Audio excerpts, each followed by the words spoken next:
Welcome to 20 Sides to Every Story. My name is Casey. In just a minute, I'm going to see a blink happen over there. And yep, looks like we're streaming. We are going to be playing some Dungeons & Dragons 5th edition this evening. And we have a volunteer set of 6 players that are working their way into the upcoming Vecna Eve of Ruin campaign. But before they get there, they need to make it through the Nest of the Eldritch Eye, which is what we're going to be doing tonight. Last week we did our session 0 and we did some character generation, a little backstory building, and some wandering around town. This week we're going to be diving into adventure, but to let them get a little bit warmed up, what I'm going to be asking the players to do is give a very quick introduction to themselves and their characters, and then mention something that happened to them in this first week patrolling Neverwinter City that would have caused them to reveal something personal, secret, just a little bit more in depth than everybody else might know about them to the party itself. I think some of the examples I threw out there is you stub your toe and yell to the god that you really worship, or maybe you're sounding out the words to that love letter you're writing a little bit too loud while you're in the dormitory. So something along those lines. It can be serious, it can be funny, but it would be something that they would know about you from having spent a week in close company with you that the rest of the world may not. Now I know Ed is getting ambushed with this one, so I'm not going to make Ed go first. But let's see here. Nick That's looks. fine. I got one. You got it? All right. We'll make Ed go Sure, first. sure. Ed, go ahead and give us an Yeah, so introduction. okay, so Montgomery, he's a cleric that came from Tilbuton, and he was gone for many years, and he is in this great city because he needs some references. And that's his main motivation for being here and why he's joined this our little rowdy group here that we have. And something that's revealing to him, while one of the things that he did was during the week, he had visited the graveyard. He was talking to those guards that are patrolling, trying to find some more information, and he learned more about how necromancy had been used and was uh, used to raise the dead from those graveyards, and all sorts of, I'm sure, horrific things spun out of that they've trying to get back under control. And that's when he would have revealed from his past that the graveyard that he used to help maintain with his family was also ravaged by necromancers. So he does have an issue with necromancers in general. All right. And with that little bit revealed there, do we have a volunteer to go next? I can All go right. next. You got it. All right. I'm playing Fortune, who is a tabaxi. He's got some gray fur and big fluffy cheeks that make him look almost a little dog-like. And he essentially got out of a life situation he's been in for a long time, and for the first time is a bit freer than he has ever been, both for money and for organizations that had a hold on him. And one thing kind of related to that happened this week was seeing some kids climbing up on top of some of the roofs in the poorer parts of towns.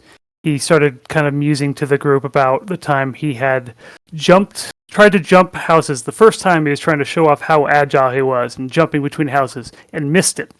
Falling quickly, he reached out for a clothesline that was out of his reach, but something he did, and at the time he did not know what it was, kind of pulled it that extra couple of inches into his hand when he grabbed it, sliced his hand, but didn't go crashing into the ground. So he's got a little scar on his left hand as well. All right. Awesome. He's got that little bit of an edge going there. Volunteer to go next. I'll go next. All right. Lastal. Lastal, go for it. Playing Lastal, a high elf bard. This week he has been doing some work at the local bathhouse, and as he was leaving to go join the group on one of their tours, one of the ladies came up to him and asked him if he was from Waterdeep, and he was well known for playing in his father's tavern, and the party finds out that his father's name is Sundal, and well-known musician bard. Got it. That's famous. Excellent. So, Loktar is already reaching towards the screen. Was that a volunteer? Those long arms of Yeah. yours. I jumped the gun and went early before I chickened out. I figured Loktar went along with Montgomery to the All Faiths Shrine Okay. earlier in the week, and Montgomery may have noticed that although proudly allegiant, I don't know if that's the right word, to the bugbear gods, Hroguk and Grenkul, Loktar did have a kind of an unusual amount of curiosity when it came to other gods and how they're worshipped and what things they offered their followers and things like that. And he would, if they spent enough time together, even hide the shrunken head with its eyes stitched open that allows his god Grenkul to observe his actions. He would maybe tuck it into his sack for a moment and admit to Montgomery that he had met a man in the Underdark with the head of a fish who taught him of fanaticism and how it can lead you astray. And it has power, the potential for power, but also the potential to lead you into, blind devotion that can result in people turning on each other and things that he's witnessed in his own goblinoid tribes. So he may have a little bit of a mind open to perhaps better leadership, even though he's at the moment dedicated to the bugbear gods. Awesome. That is a heck of a fish folk that has led you away from fanaticism. That's sort of their bread and butter. But all right, we'll find about that later. I think that leaves us with Durin or Televir as the Voluntold's next. Yeah, I'll go. All right, Televir. So I think one of the things that the group would notice is, first off, Televir is definitely not a martial person at all, in the slightest. He's pale, he's pasty, and definitely not the type of guy you would expect to see out and about patrolling. But more, I guess, alarmingly to certain members of the group, he has a very ornate, bejeweled skull that he keeps on his person at all times. And on occasions, you can hear him kind of muttering to it. And on very rare occasions, you can almost hear mutterings back. Okay. Kindred spirit. All right. Got a shrunken head. We got an ornate skull. A lot of muttering going forth amongst the beheaded ones.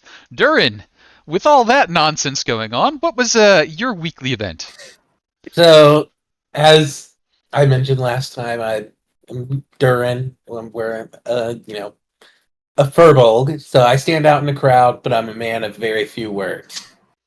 So I would have spent, most of my week figuring out the town, seeing what's kind of outside the town. I come from the Fae, so being out in nature is just second nature to me. And I probably would have gone to, out drinking with the crew a couple of times, but it's not my deal.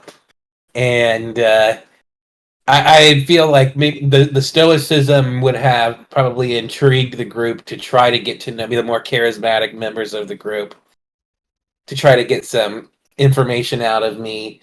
And I probably would have revealed that, I used to be a knight for someone very powerful, but everything went wrong. And I don't remember how things went wrong, but I do remember that it put me in prison for 100 years. Got it. All right. Awesome. So, about a week ago, the party as a group got hired by Lord Neverember.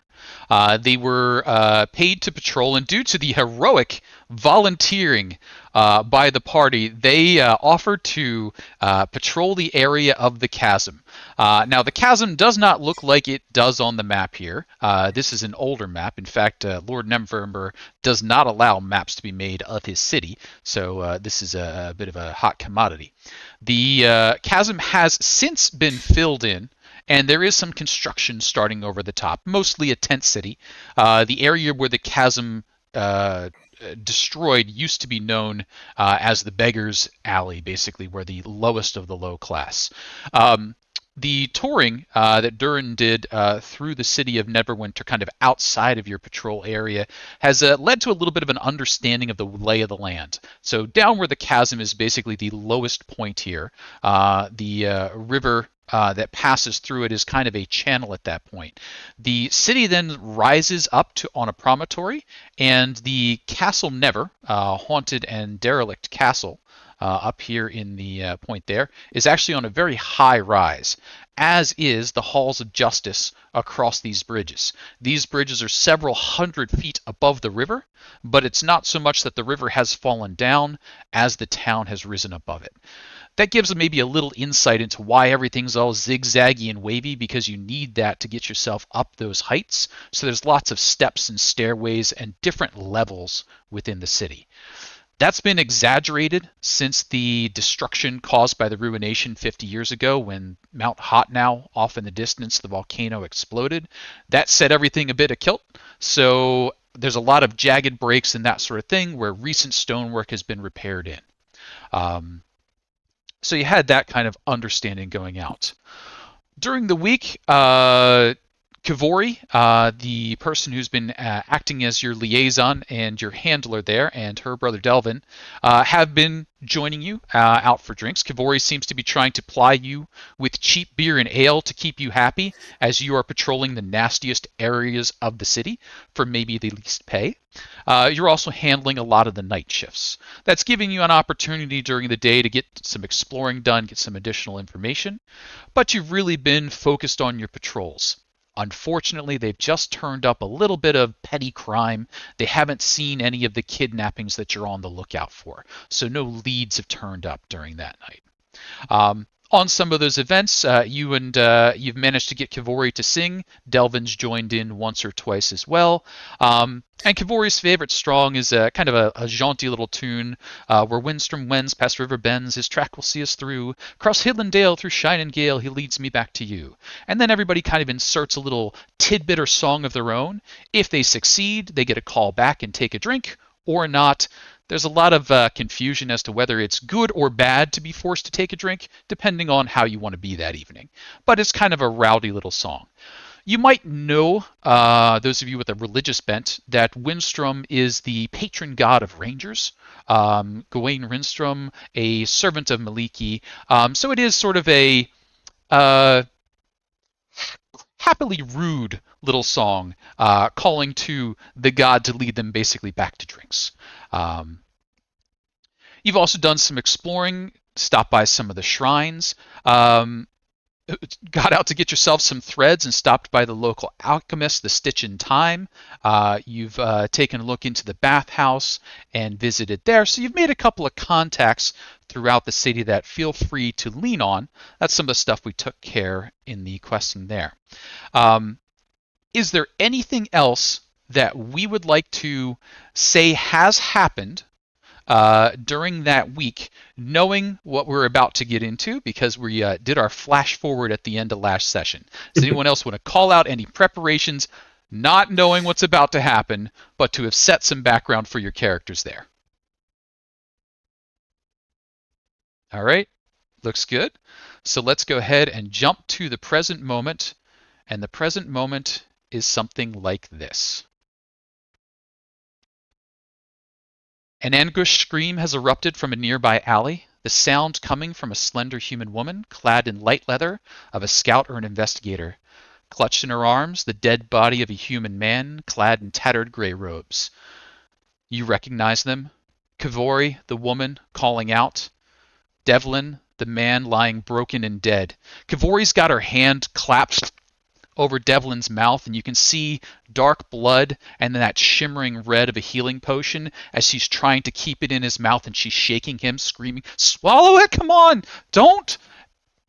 But he doesn't seem to be responding. He hasn't woken up. His arms are flailing around, and with a dull thump, something rolls off his hand.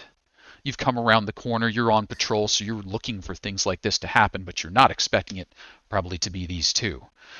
The little thing that's rolled out and bumped its way down the stairs that they're falling across is a desiccated eyeball. I will ask everybody to go ahead and click on their tokens, their real big ones, and we're going to test out our D&D rolling, and go ahead and roll yourselves into initiative in just a second. Not yet, not yet. Go ahead and try and click your token and then roll initiative on D&D Beyond, and if things go well, you should start adding yourself to initiative. Wow! Televir's coming out strong.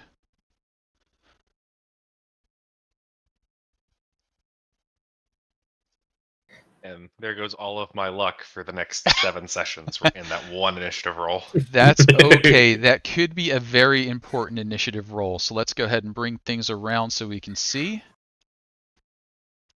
All right, cool. Oop, that's not a particularly good arrangement.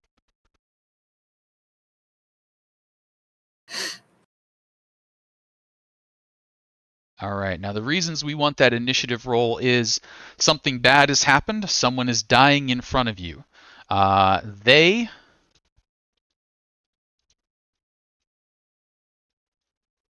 are going to have their initiative come in on a 2, which means you all get to act before they have to do something, probably a death saving roll. NPCs always fail their death saving rolls, so if you want any chance of saving Devlin, now's the time. Telovir, we're in combat mode, so quick questions to each other or about the environment, totally fine. Long conversations for theory crafting, not a great idea. Telovir, you're up first. What are you doing? Okay, so I have an idea, but I want to run it past you as a DM first, Sure, because it could be a little bit. So I have the spell Wither and Bloom. Okay. The exact language of it is: each creature of my choice in a 10-foot radius sphere must make a Constitution saving throw and take necrotic damage. Okay. In addition, one creature of my choice in that area can spend and roll one of its unspent hit dice and regain the number of hit points that it rolls, plus my spellcasting ability modifier. Okay. Understanding that there are no enemies in this sphere that I can see, would I be able to forego the damage aspect of the spell in favor of using the purely healing aspect of it? What is the target of the spell? Does the target have to target an enemy? It said that's why I said the exact language says each creature of my choice must make a Constitution saving throw to take the damage, but I also can choose one creature in that radius to heal. Okay. I will say for now, you can give it a shot. So yes, you can go ahead. We may read that one into it later, so that may not be dedicated. I'm not. That is. But go ahead. That is perfectly fine. That's why I'm asking. Sure. Okay. So with Wither and Bloom, I guess in this case, Devlin would simply roll a hit dice and regain the number of hit points, plus my modifier, which is 3. Okay, sounds good. And good news, as that's coming in, somebody out there likes you. Fallout Vault 4 has redeemed a player reroll. You now have one player reroll in the pot. If you wish to spend that at some point to reroll a d20, even after you have rolled it. So we'll go ahead and get that in there. Thank you very much. So, Telovir, you cast the spell. You're pretty sure it's going off. You see a little tremble go through Devlin's body, but he does not appear to have healed. Okay. All right. Cool. And you can ignore the damage roll there. I just had to cast it, and it does it automatically. Yep, no problem. Telovir, I would say you are communicating what you are attempting. Yeah. Don't worry, I got this. Something along those lines. So basically what you see is Telovir holds his orb in one hand, throws out a hand, and you see for a minute this weird twisting of very green lifelike energy, and then this very dark brackish brown green energy of death hit Devlin. And for a minute he you see the smug arrogant grin on his face, and then as it doesn't work he goes, oh, someone may need to do something a little bit stronger than mine. All right, so with that, that's it. With that, we'll bump over to Montgomery. Montgomery.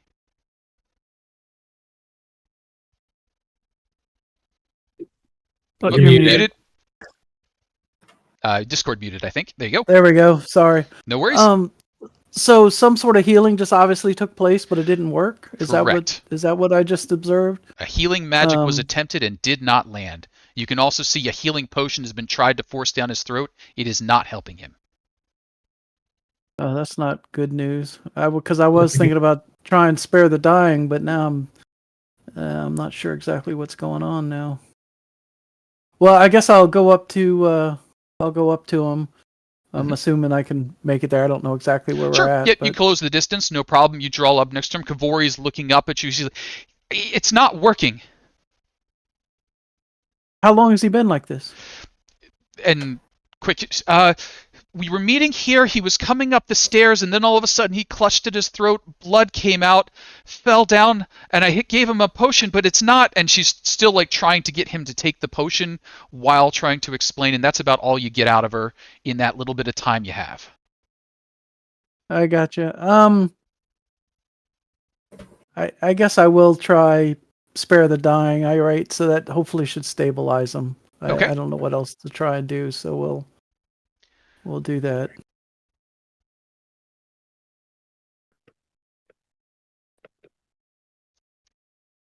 Okay, so you touch him. He's still shaking, but there seems to be a lessening to it. And maybe make a medicine check to see how well it's helping. Next round you could. So at this Okay. point, you cast your spell the dying. It looks like it's taking effect, but he's not All right. still getting better. Loktar. Loktar would rush forward, draw a spear. Woman, you say he was struck in the throat? And he'll scan the rooftops. Perhaps a sniper. Perception check as you're looking around.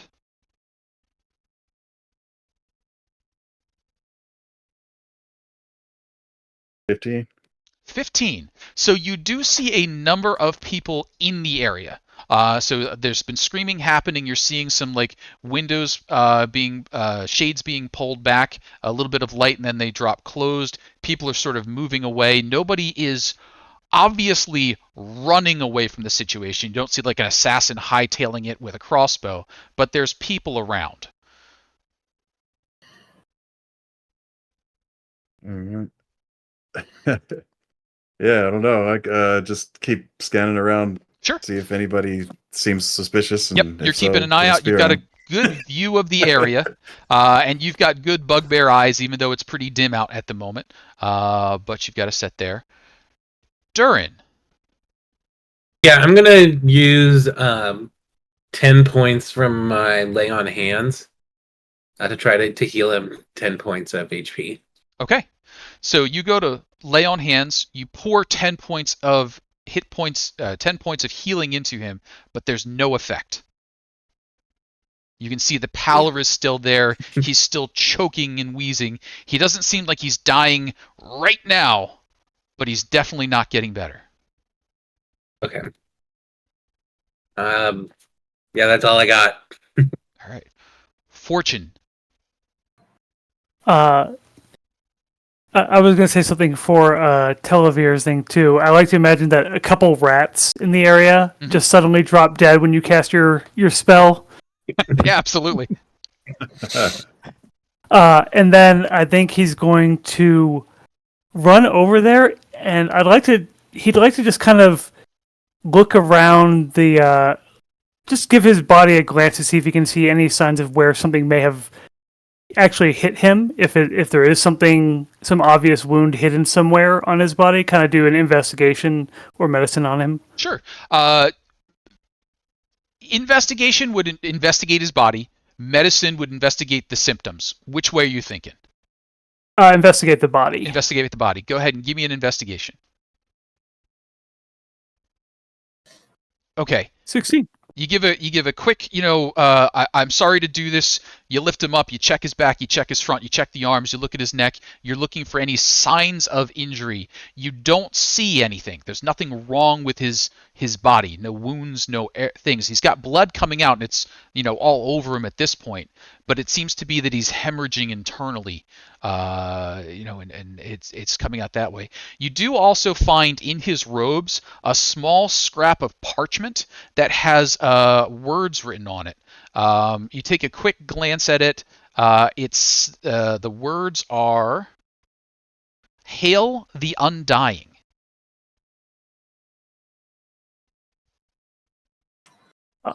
Anyone familiar with Pale the Undying? Is that a deity? All right. Did So you as say you ask pale about or hail? Hail.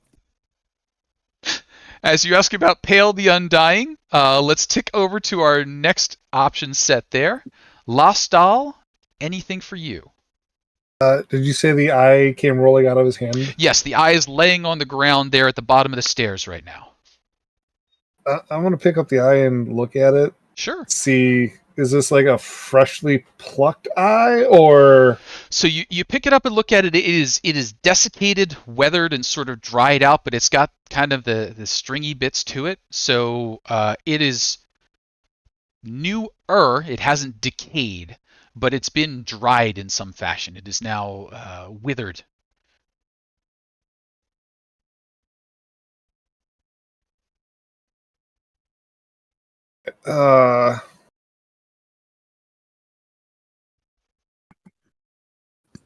Just trying to gauge like what is like. This doesn't look like a normal something just normally happen to this. No. Is there some way I could look this over and like gauge is this normal or magical? Arcana check would be your, is this a magically looking thing? Okay.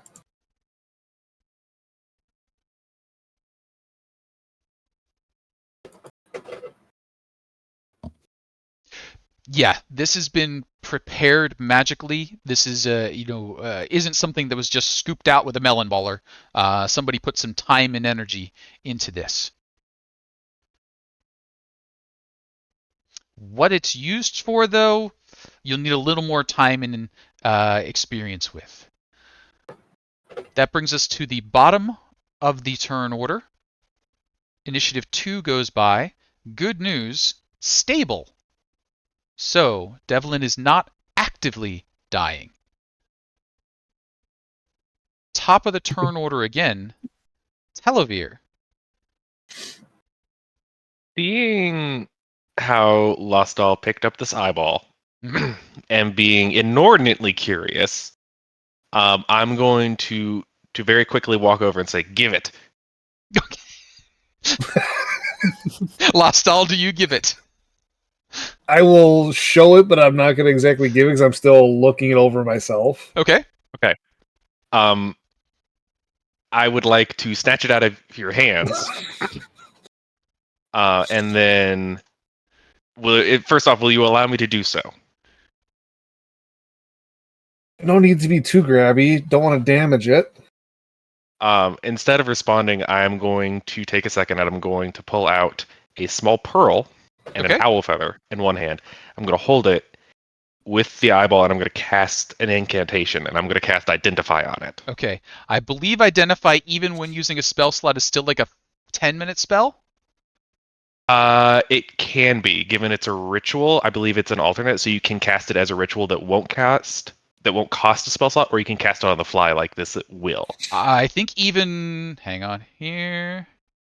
I believe Identify, even with a spell slot, is a long cast.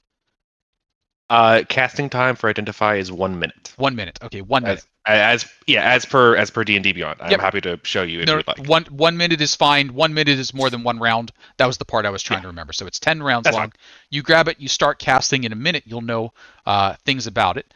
Montgomery, is there anything else you're doing in combat turn speed? So you said he's no longer actively dying. So is he? I mean, like the coughing up of blood has stopped. Is he? The coughing up of stable? blood has stopped. He seems stable. He's weakly breathing. The healing potion is just spilled out of him. He's unconscious. He looks terrible, but he's not dying right now.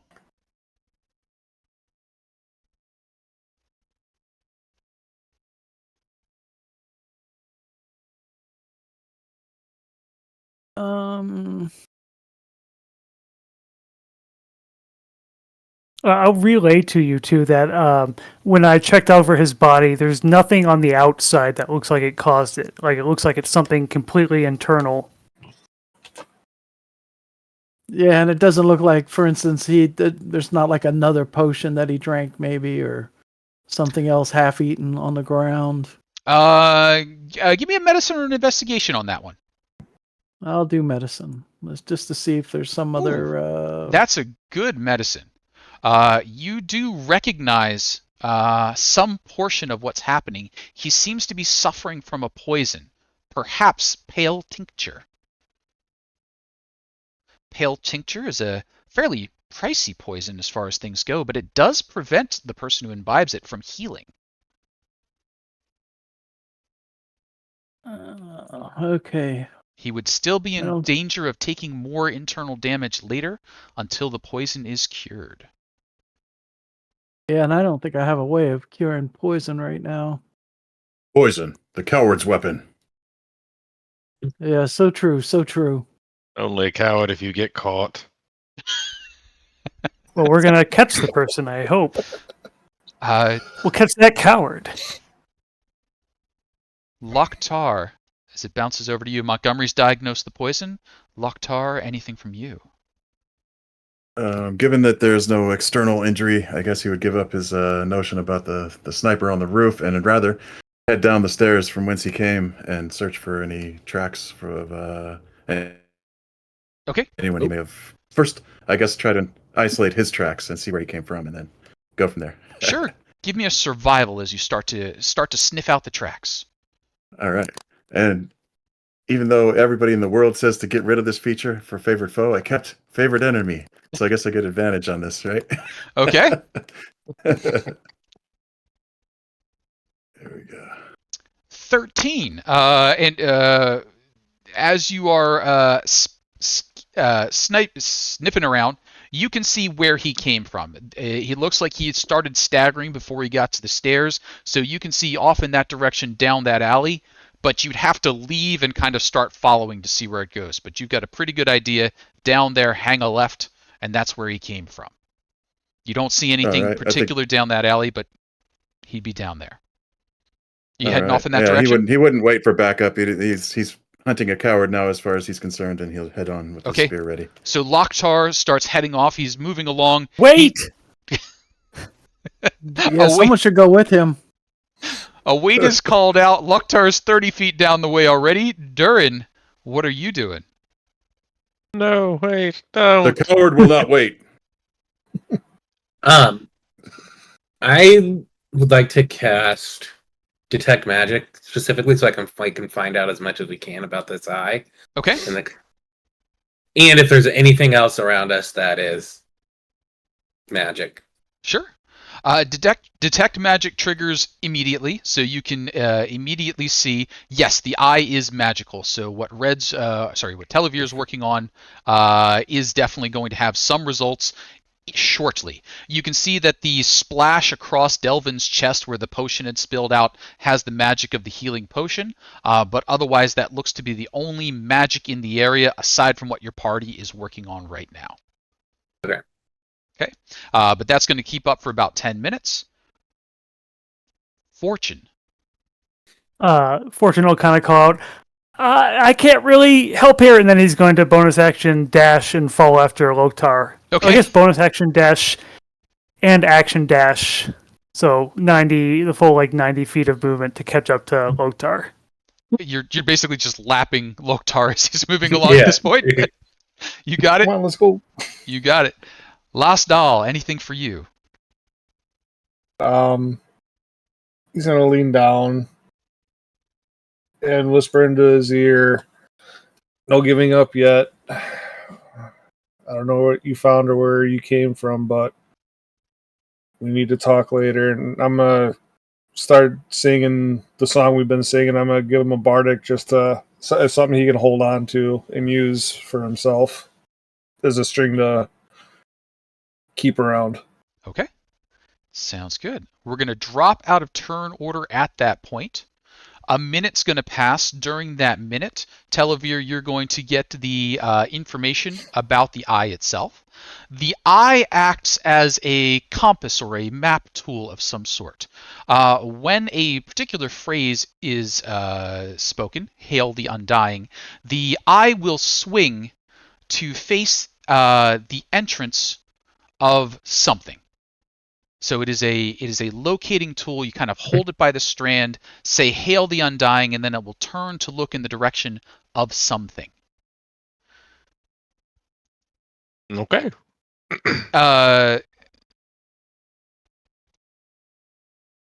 As that's happening, excuse me, I've lost my place here. Kivori is sort of looking up to you, and she's kind of now got him sort of on his side so that the blood and the potion's out of his mouth, and he's breathing a little easier. And she's like, "Is he okay? What is this? Um, I'll need to report this to Lord Neverember so we can get some more people here. But what do I do?" And she's sort of just looking very out of her element at the moment.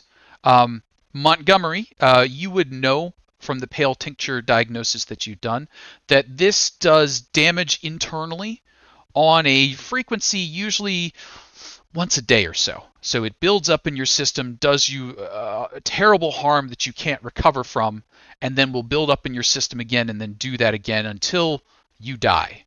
Or somehow that poison is cured. So he probably has some period of time of safety, but then it will get him again.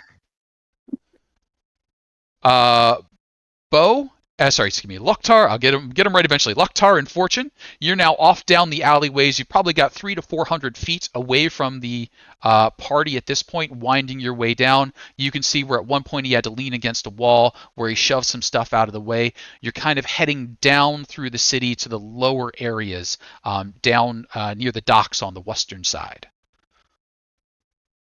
What are the roofs like around here? If possible, Fortune's going to try and look for like a vantage point to get above. Sure. So the area that you're in is mostly repaired, so you can get up on the roofs. There aren't too many that are still caved in at this point, but you're in a low-class area that is repaired after ruination. You do have a climb speed, so you shouldn't have any trouble moving around up there. But there is a chance that you're just going to go through one of these roofs. How heavy is your gear? I think you're fairly lightly equipped, correct? Yeah, I've got the daggers, the armor. Actually, I think it does have the weight somewhere on here. Okay, so I would say if you're moving at your normal walk speed or your climb speed, you're fine. If you try and dash up there, you're probably going to need to give me some form of an athletics or an acrobatics. Let's do an acrobatics. Okay, go ahead and give me an acrobatics.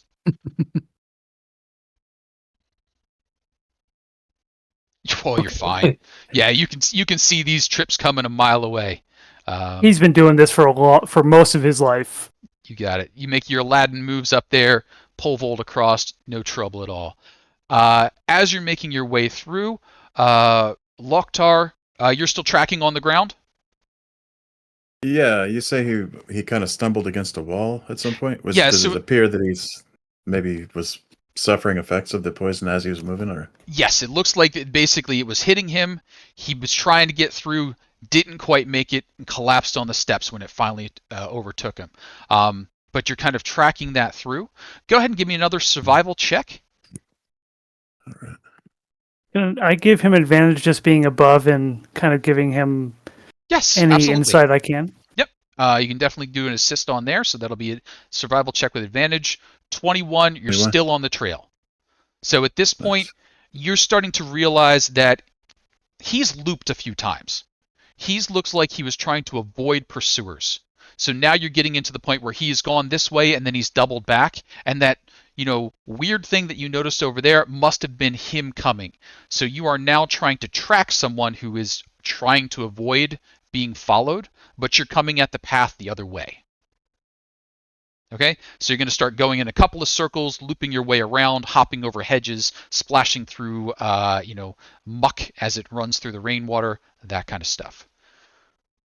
Lostal, Durin, Montgomery, and Telovir, with the other two, what are you up to?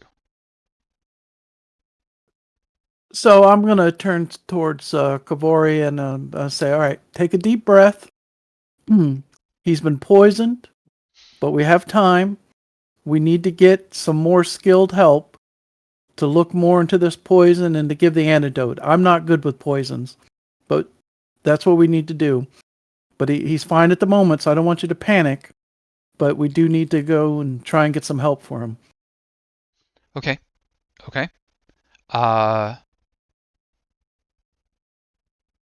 Okay.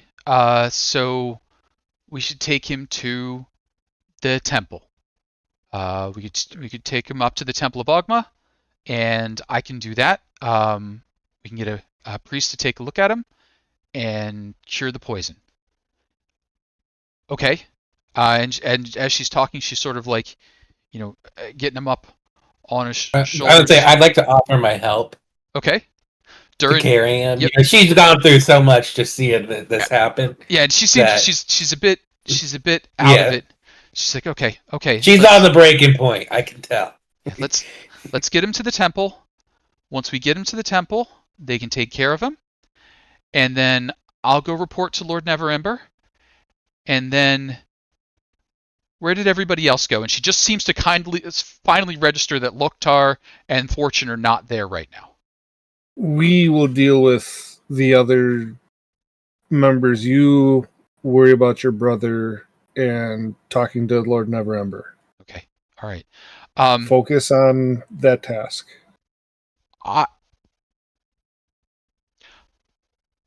I would be thankful if you would disembowel whoever did this to my brother. But it would probably be best if you tried to capture them for questioning, then I could disembowel them slowly. So please do what you can. Information is important. But thank you. And then you get them off and underway, take them up to the temple. It's a rough evening to be traveling with a corpse, or a corpse to be, but you manage to get there. In the meanwhile, my first time. Yeah. Some of you used to this particular march. Loktar, Fortune, you basically have found your way around. At that point, we'll say that the party is getting back together. You're calling out to one another. You've asked around. You get the message. So it's about an hour later. Delvin's been dropped off. Kavori's headed off to Lord Neverember, and the party's back together again. You found your way down to the lower areas of the town. Not down where the chasm is, but alongside the cliff face down towards where the docks would be. There's this kind of a shanty set up there. It's the people who repair the nets, the ones who don't live in town, but stop by occasionally. Sailors coming in, that sort of stuff. Very, very low rent, apartments, things like that, for a quick stay over on the land instead of in the sea. Another part of the slums, as it were. What are you all doing now that you're down there? Loktar, Fortune, it's getting hard to follow that trail. You're pretty sure they came out from here somewhere, but by this point, they've made so many double backs, you've lost the scent. Have we at any point picked up the tracks of anyone who may have been following him or chasing him? No one chasing him so far.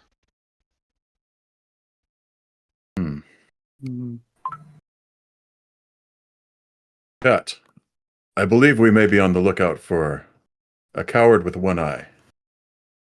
You know my name. We've been together for a week now.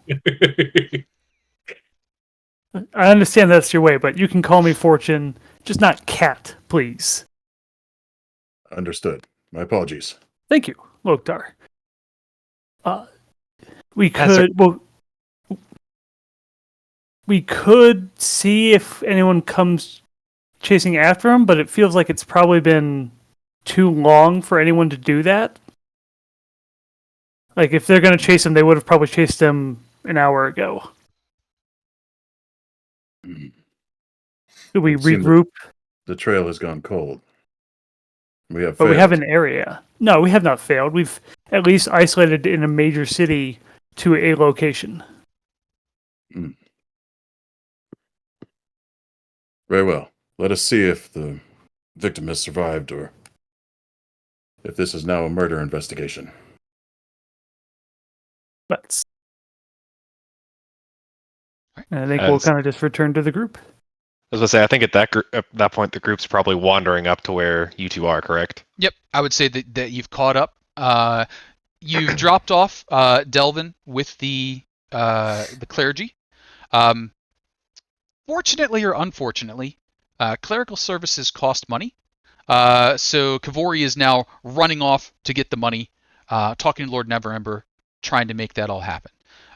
So he doesn't seem to be in any danger right now, but there is money that needs to change hands for that sort of thing to happen. Kavori is not loaded with money. You can tell by the cheap beer she buys for you. As the party gets back together, though, what are we doing now?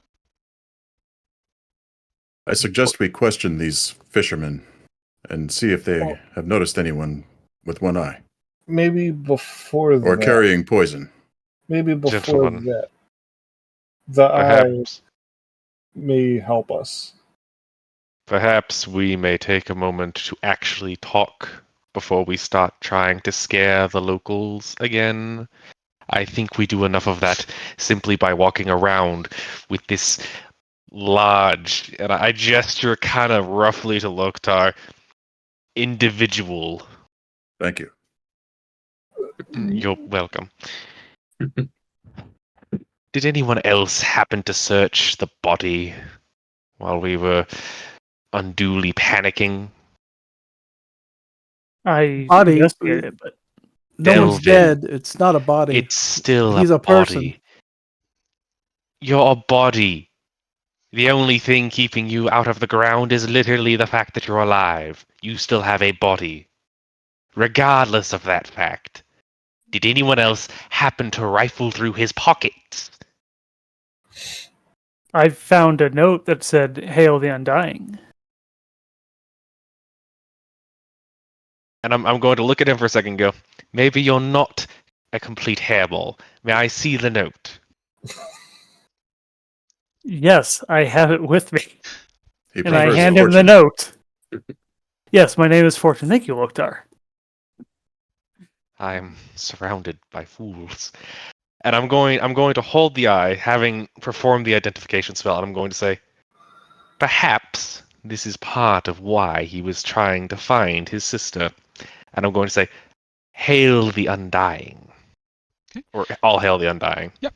As you say, the eye sort of goes from hanging straight down to looking up, and then it looks around and it slowly swings and faces one direction.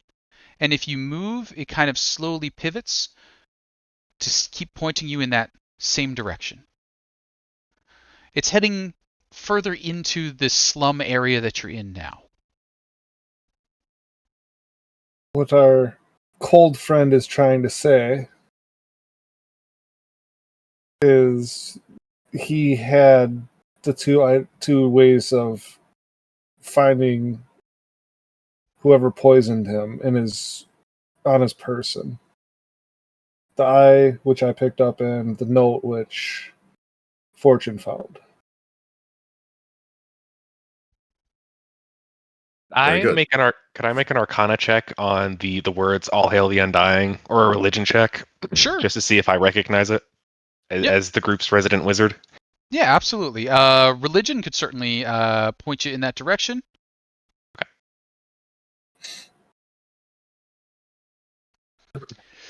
Maybe not so much.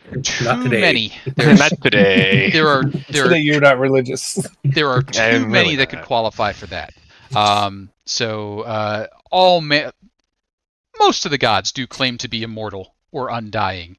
So can't really narrow it down. Just doesn't come to mind. My Lord Grand Cole has been called the Unsleeping. Is that similar? It has In- "un" in front of it. In the idea, I Hmm. guess death is the ultimate nap, I suppose, if you want to look at it that way. Yes. And Gren Cole is often grumbled at by Grumsh, the orc god, One Eye, because they don't like each other's symbols. Perhaps it is an agent of Grumsh, whom we seek. You know, every day I grow more astounded that you actually have intelligent thoughts sometimes. Thank you. No need to be rude. And no I- need to accept his rudeness as a compliment. I wasn't actually being rude at all, my friend. That was a genuine compliment. I've met many bugbears in my time. He's probably one of the most intelligent ones I've met. Wait, they're not all like him? No, Oh, I've never met. Sorry, I've never met a bugbear. you've spent most of your life in the city, haven't you? Yes, in Gentlemen That would in explain Slums.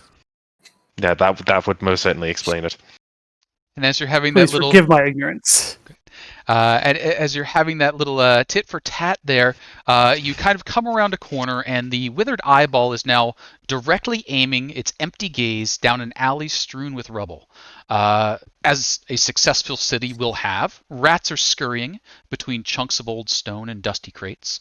At the back of the alley is a set of moldering wooden boards, propped up just enough to block a dark tunnel leading below the surface. Can we just kind of survey the area for anyone who might be keeping watch in the shadows or something along here? Sure, give me a quick perception check if you would. You don't see anybody paying attention to you except for the people who are paying attention to you. So as you're going by, Neverwinter has a cold climate above it. It's got a warm river running through it, so there's always fog and such rolling up. You got some lumbering people coming through the fog. You are nightmare fuel in and amongst yourselves. So there's a lot of doors opening and doors closing pretty quickly as you all creep by. So there are people about. It's late in the evening, so most people are heading to bed. But those who are out for a bit of a carouse or a drink are sort of going, "Oh, definitely one more," and they shut the door and then head back and order at least 2 more rounds. With that, anything else? I think Televir's going to hold the eye up, look at it. Like, you try Yep. to twist it, it will not look at you. It wants to look down the hallway. Well, perhaps we should go down the path that this odd little creepy eyeball is leading us, unless you all have any objections.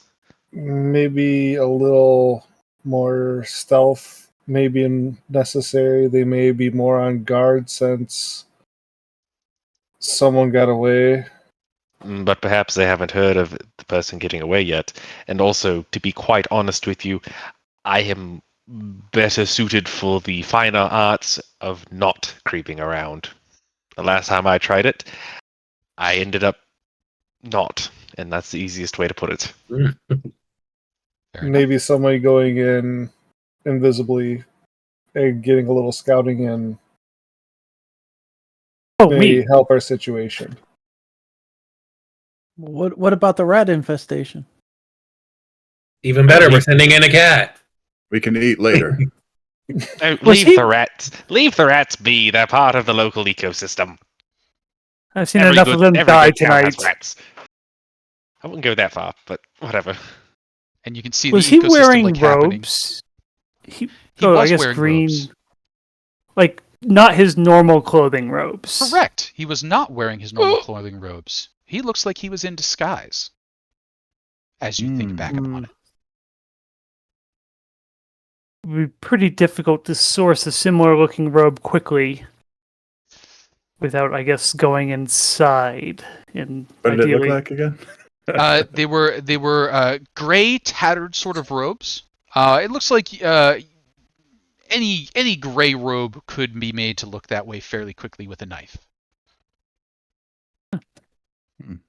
I don't think any of you wear gray robes. I think Televir's got a dark-ish robe.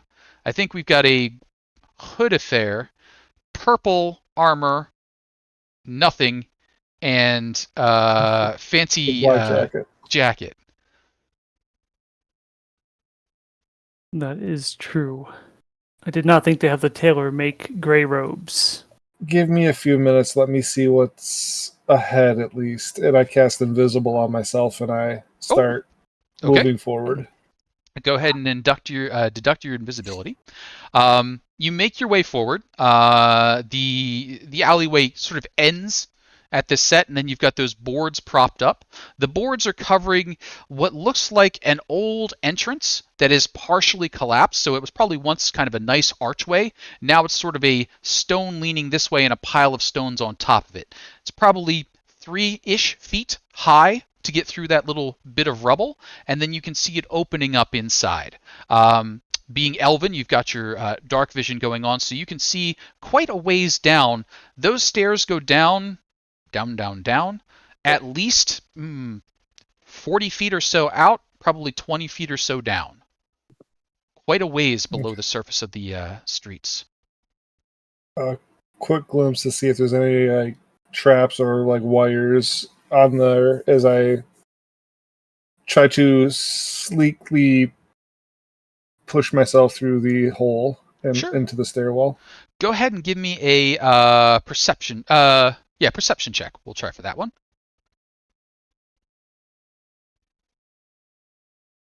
And Fortune will kind of creep towards the tunnel, but not go in as to not give away anything. Sure. Also not sure where he is. Yep. So you're all kind of playing casual at that point. Lostal, you don't see any trouble with this. Aside from that, you're going to have to move those boards to get in there. They're kind of leaned up in such a way that there's not enough room for you to squeeze between. You'll have to move them out of the way. So you guys will see the boards move then. Okay. So the boards sort of float their way out of the way. Actually, I think they disappear and then reappear, if I remember how invisibility works. And then Lostal, you have access to a staircase descending down and down. I'm gonna slowly walk down. I know how long I have, so I don't want to be too fast, but I want to still be quiet. All right. So I'll definitely be stealthing my way down. And as we do that, you should see a new map popping up. We'll be at the top of that map. 1 second here as I catch up the stream set. And that will be Lostal, who is not on the map. Also, I don't remember you describing him that buff.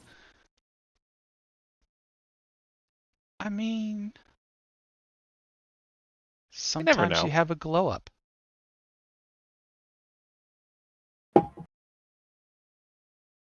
There we go. Now you're on the map.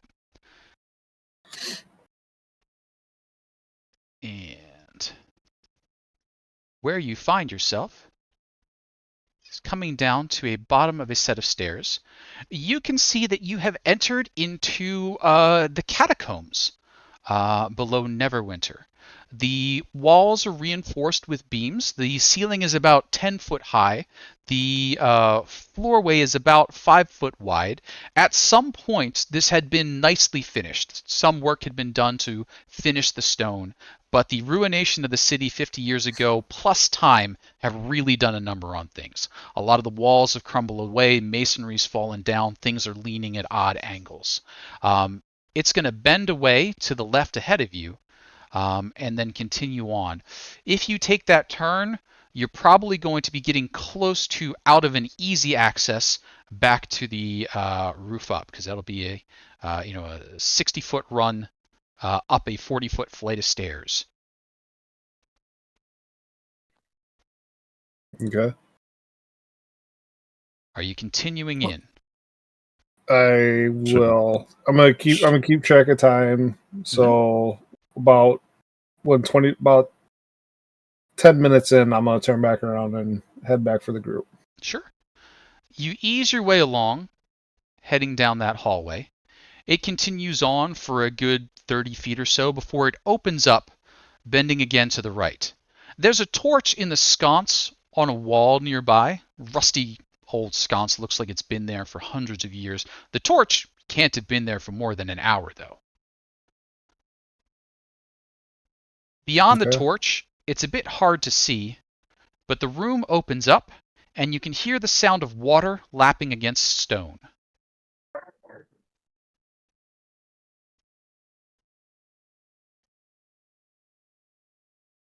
Are you continuing in that direction? And if so, please go ahead and move your token. I will continue in. I'll move myself down to this corner-ish here, You just got so it. I can get a better look down. One moment as I get things arranged. I want it about there. Cool. Over on this side, we're going to go ahead and open this up. Oop. Oop. Do we really just wait here for him? Well, Perhaps we unlike you, should follow. He hasn't screamed yet. Gentlemen, Soft lapping those of closest water. to it. Oops, go ahead. Don't go down after him yet. Let him do his job. Soft lapping of Stop. water echoes through a wide chamber. Wooden stone debris from the collapsed buildings litter the area. Brackish water floods nearly half of the chamber, getting deeper towards a dark tunnel heading away to the west. How long do we wait? Well, if we don't hear screaming, I don't think there's any reason to go in there yet. Just checking the water. About how deep does this water seem to be? Sure. Have you got anything that's 3 feet or longer that you can use to check it with? My instrument. My yarting. Really? Oh, that is so harsh. You're just like, sorry, buddy. Blurk, blurk. Blorp, blorp, blorp. I'll clean it later. So, No, I'll look see if there's a stick or if there's anything that I can find Sure. that I can put. there's enough fallen timbers around. You manage to find something. You dip it down. The water's about 3 foot where it is right near you. It does look like it gets a little darker out there, but it's hard to tell. This is dirty, mucky water that's got some movement in it, so there's a lot of debris kind of floated up in it. Okay. Just retro. Did it look like our friend had any wetness to his clothing, or like drying? Ooh, give me a perception check. This will be a kind of a memory test perception check. Yep. Intelligence plus perception. That's good. You don't remember. Yep. You rolled him around on the ground. He might have been wet before, might have been wet afterwards. You weren't paying attention. You were just going for pocket change. All right. I'll head back towards the group. Sure. You make your way along the And- passage and back up again. Perhaps we do not hear his screams because his lungs are already filled with poison. That is a very valid, but I have to admit, you have a very valid point there, my friend. So Las Dallas, slip you're throat. making your way up the stairs. You hear this encouraging sound coming down towards you. So now I sneak behind Locktar and say, "I appreciate the vote of confidence, friend." You surprise and impress me. So I will give them to this. I will drop my invisibility, and I will give them the what I had seen as I was going down there. Sure. You relay that information, and then what are we doing? How? We must follow, right? I mean, there's no point ending this investigation here. No, I don't think we should end it, but I did not want to go in too far, and Well, there may also exist a secret passage down there which this eye will lead us to. Perhaps we should go down with it and see where it points. If it points towards the water, then I am afraid it is time for us all to do our best to not vomit into it. And if it doesn't, we'll figure out how to go from there. Unless anyone else has a better idea. I'm Nope. not particularly keen on going into that water either. All right. So How as many you rats did you see down there? significant quantity. There's quite a few. I hope you're not Indiana Jones's father. Who? Old friend of mine. Okay, very well. He hated rats. Now I I see heard why. I heard rats can collect together and form a raft. Perhaps if any of you are skilled with animals. My sister told me that, and I assumed it must be true. Well, Were you know what? the Or was that young- ants? Were you You the know what they youngest say. in the family? Wait, let's leave that for later. Let's stay on task. That's a whole conversation unto itself. Anyway, gentlemen, shall we?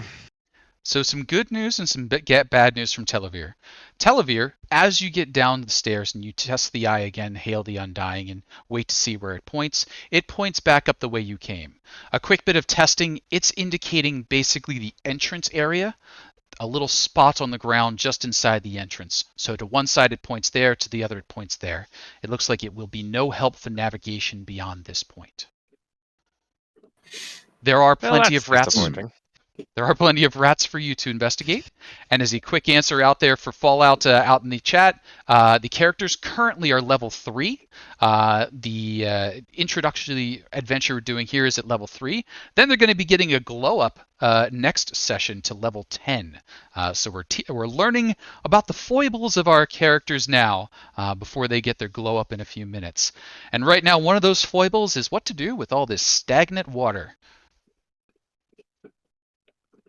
So I take it we all kind of continue our way down there and maybe begin investigating for something that's not just going through water. Sure. Go ahead and give me an investigation check.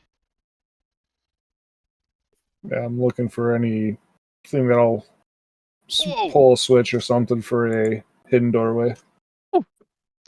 Fortune like to apparently switch. really doesn't want to be in the water and is He does able to not. find a very, very small crevice in the southeastern corner. It is a heck of a squeeze. You're not sure, even with your limber body, that you'd be able to get through there. You might be able to stuff a gnome through, or if you had a way to make yourself just a bit smaller. I am surprisingly flexible. I believe I may be able to fit. Well, this I have to see. Yeah, bugbears are insane. I'm gonna look at Locktar and go, that's honestly not the most surprising thing I could think about you. Have fun. And then he'll attempt to contort himself. And fit. 2 silver he fits through. He Yeah, can he squeeze doesn't. down to small size. Okay. Surprisingly, I don't know how that works, but Just as a note, right before he goes over there, I'm gonna slap him on the ass and be like, have fun. So let me clarify if this is a trait. A medium creature can squeeze to small size. You can basically squeeze one size smaller than yourself. A small can squeeze to tiny. You would need to be tiny to get through here. You dang cannot squeeze to Okay. tiny, correct? No, only Okay. small. So go ahead and give me an acrobatics check. If you can score a 15 or higher, you can make it through. A 15 to a 10, you are just not getting in there. Sorry, a 15 to a 5, you're not getting in there. A 5 and below, you're going to probably get a little stuck. Go ahead and give me an acrobatics check. All right. Any help from anybody? I'm gonna roll it. Oh right no, now. I'm off to the side making bets. But you win. We need oil. Lots of Oh oil. man, barely didn't get stuck. 6. Ooh. Okay, did not get stuck. Like, you probably put your head in, did that thing where you're like, I can't put my head out, somebody helped you turn it the other way, and then you could pull it out. It's just, you're not getting through there without losing a lot of body fur. Perhaps not. The space is more narrow than my whiskers. I shouldn't try it. I'm so glad you are able to find that out, my friend. Mm. And I'll give 2 silver to Lostal. And I do want to ask Durrett, do you think some brute force would work here? We can try. It's not the stealthy approach, but I was about to say, perhaps before we do that and let the entirety of whatever's down here know that we're trying to do some unscheduled home remodeling, that we should actually check out the rest of the house. Mm.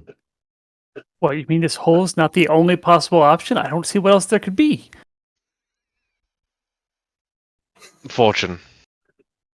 You're gonna get Oh. one today, bud. I was about to say, this may come as a bit of a shock. We can go through water. You have legs. You are able to do that. I can't swim. I've never been around water. But and How then have you he lived looks. here? How have you lived in Neverwinter and not learned to swim? I got to Neverwinter 2 weeks ago. Not even. And What? that goes. And there goes the surprise. 100%. Televere would have been so baffled that he definitely was like, "What the?" And Lostal called you out on it immediately. And as Lostal calls you out, you like everybody goes quiet, and you just hear like the last 1 week echoing back at you, like week, week, week, week. Well, How Maybe deep no did one we heard say it. this water gets? Did we decide? Did we learn that? It's about I don't know. How about you go take a look? Yeah, it's about 3 feet near the lip there. It looks like it gets a bit deeper further out, but you can't tell from where you're standing right now. You've tried Okay. lobbing a rock and that kind of stuff. It just kind of goes blurp into there, stirs up more of the muck in there, and you can't really see. Okay. Well, if we go through the water, you can stand on my back, so you don't have to get wet. Because Thank I you will so be much. out of the water until we hit 8 feet of depth. I was going to ask, so I very much appreciate you offering. I can also climb on the walls. Would be another option. Should it be helpful? Oh, all sorts of surprises, my friend. All right, so as the Get to- party stares at this murky water that's just kind of rippling there, I'll step in first. Are Go there ahead any and other tracks around? I don't know if I asked in here. Did I search for tracks inside this place? No, right? You have not yet. there are signs of passage in and out, and it looks like they are heading into the water. Hmm. Any tiny feet going to the little crevice? No tiny feet other than the rat feet. Ah, There's a little line of rats like waiting for you to get out of the way at this point, and then they shuffle in once you're clear. Oh, sorry, gentlemen. They clearly have to go to the restroom. They're doing a little dance. So you go ahead and step down into the water. The water is probably unpleasantly warm. I guess it's better than freezing. You kind of shuffle around a little bit. There's a lot of debris and dirt and muck built up on the ground.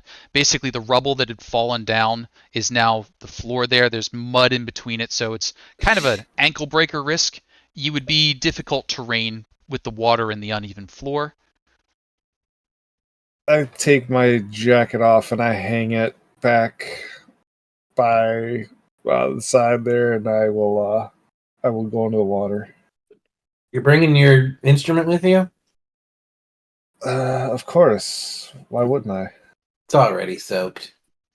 Oh, I didn't put it in. He will hold it over his shoulder though, so if he does hit a dip in the water, it's not getting wet. All right. So now, who is heading out into the water first? If you go ahead and position yourself in the water. And if everybody would go ahead and kind of line themselves up as they would expect to be at this point. Oh, here. I'll be over here getting Fortune on my back. All right. And for those of you who are not familiar with the way I normally do things, this is a pretty good cue that you're about to roll initiative. So, would everybody go ahead and let's bring up the turn order. Let's clear out the ones that we had on here and ask you to go ahead, click your tokens, roll yourselves initiative, and then we'll find out what's happening.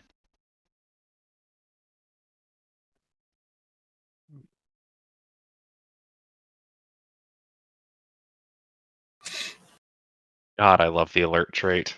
Or the alert feat.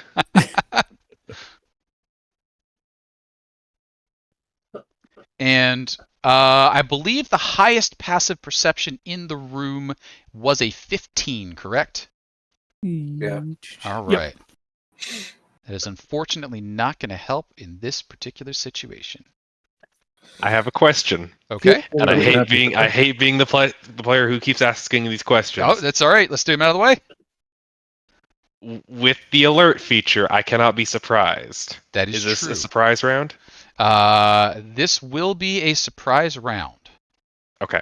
I am assuming that I cannot tell them that this is happening, but I myself will not be surprised. Nor I. Gotcha. Nor our Lord Grand Cole. Yes, exactly, my big hairy friend. All right. The good news, bad news, is that isn't the person who's going to have to worry about it right now. The person who's going to have to worry about it is the brave person in the water. Because the brave person in the water Here, Gator. is about to be attacked. Gator. You're all probably got your eyes on the water. You're all looking for gator. You're looking for piranhas. You're looking for something. Maybe you're not expecting it to be the water itself. Oh, Does a 25 hit? Yes, it's a crit. good lord. You know, that just barely hits my AC. Just barely hits the AC. For a moment, all of you are able to see the water rise up. It grabs hold of Lastal and starts pulling him deeper into the depths. Uh-oh. Throw your weapon to us, or throw your instrument. I will Wait, catch that's it. not correct, is it? I'm sorry, what? Oh, Lastal takes 25 points of damage. Damn. Oh, You dead? Do Hey, you hang have on one 25? I am unconscious. Okay. Oh no. An unconscious Lastal wow. is pulled back into the water.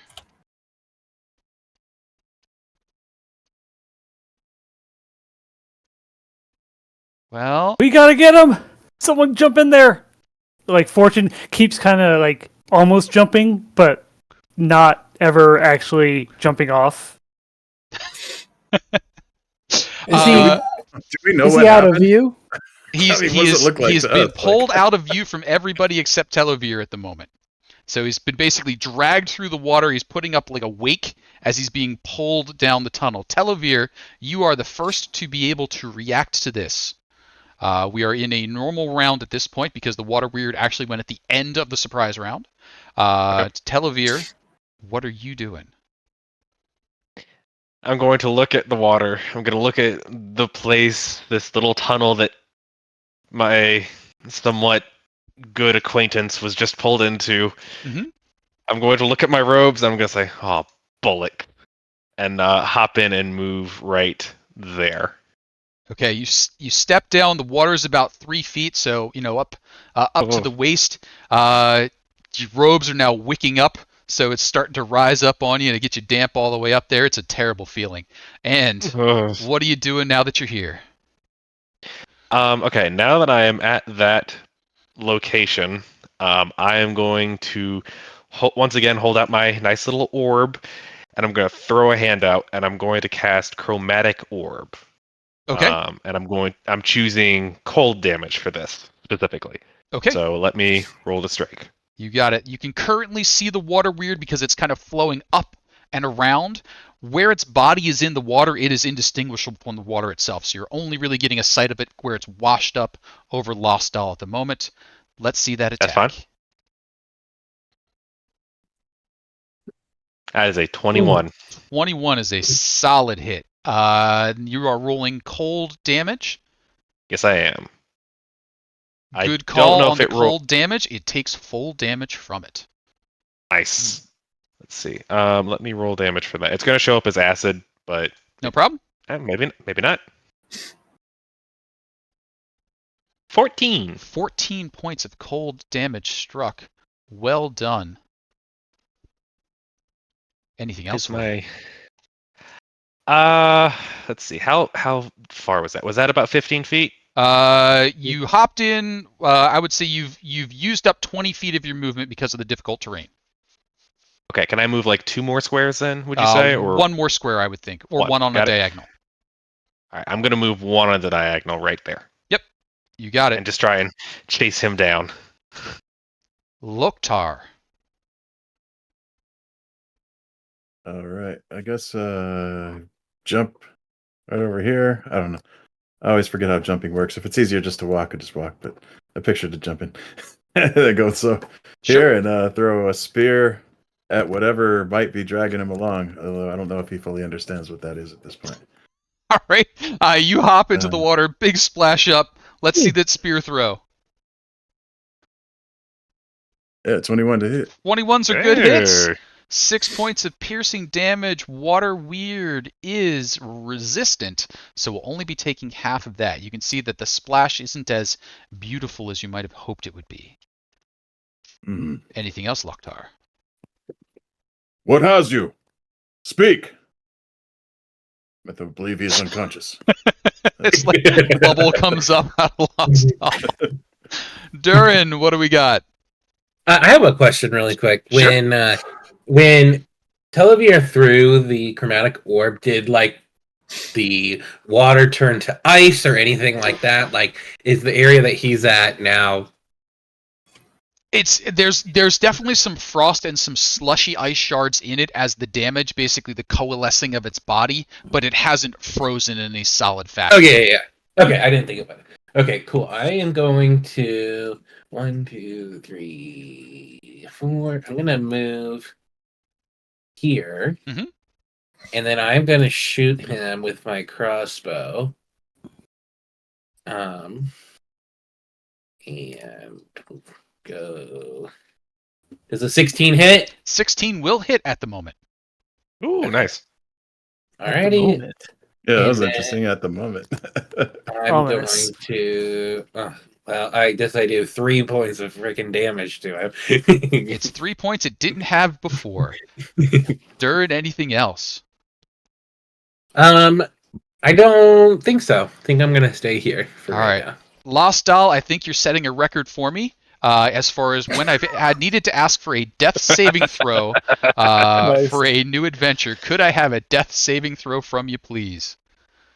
Yeah, yes, you can. You know what really is hilarious? I forgot I have silvery barbs. Oh, Oh. Oh, I take a reaction on the surprise round though, so it would have still yeah, gone. it I wasn't would've really still got thinking you on about that that one, either. but- So, okay, let's see. How do I roll? if you're D&D Beyond, I think it is just where it says the actual deaths up at the top. If your hit points are 0, then death saving throws show up. If it's Mhm. fighting with you, just roll a d20. Yeah, I'm just gonna. And you want to whisper, do you? Right? Nope, you can just roll it. Just roll it. Yep. Okay. We let everybody suffer along. All right. Come on, anything that And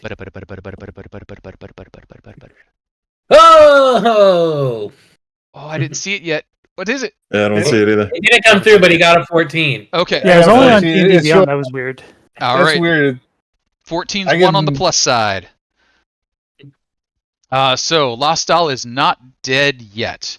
Montgomery. All right, I'm going to move to here, which is 15 feet. So Mhm. I guess that's probably all this movement if it's difficult terrain, right? Yes, please. And with this big giant bugbear in my way, can I see Lost Doll's? Sure can. He's big, but he's wiry. There's lots of gaps like under his arms you could see through. All right, I'm going to cast. Let's see. Yeah, I'm going to cast Healing Word, but I'm going to upcast it. So Okay. Healing You word gotta be upcast. kidding me. Unfortunately, a low number, but it does get Lostal up into the positive hit points. Lostal, you have Wow. 4 hit It's points. better than 0. Montgomery, healing words, bonus action, any action for you.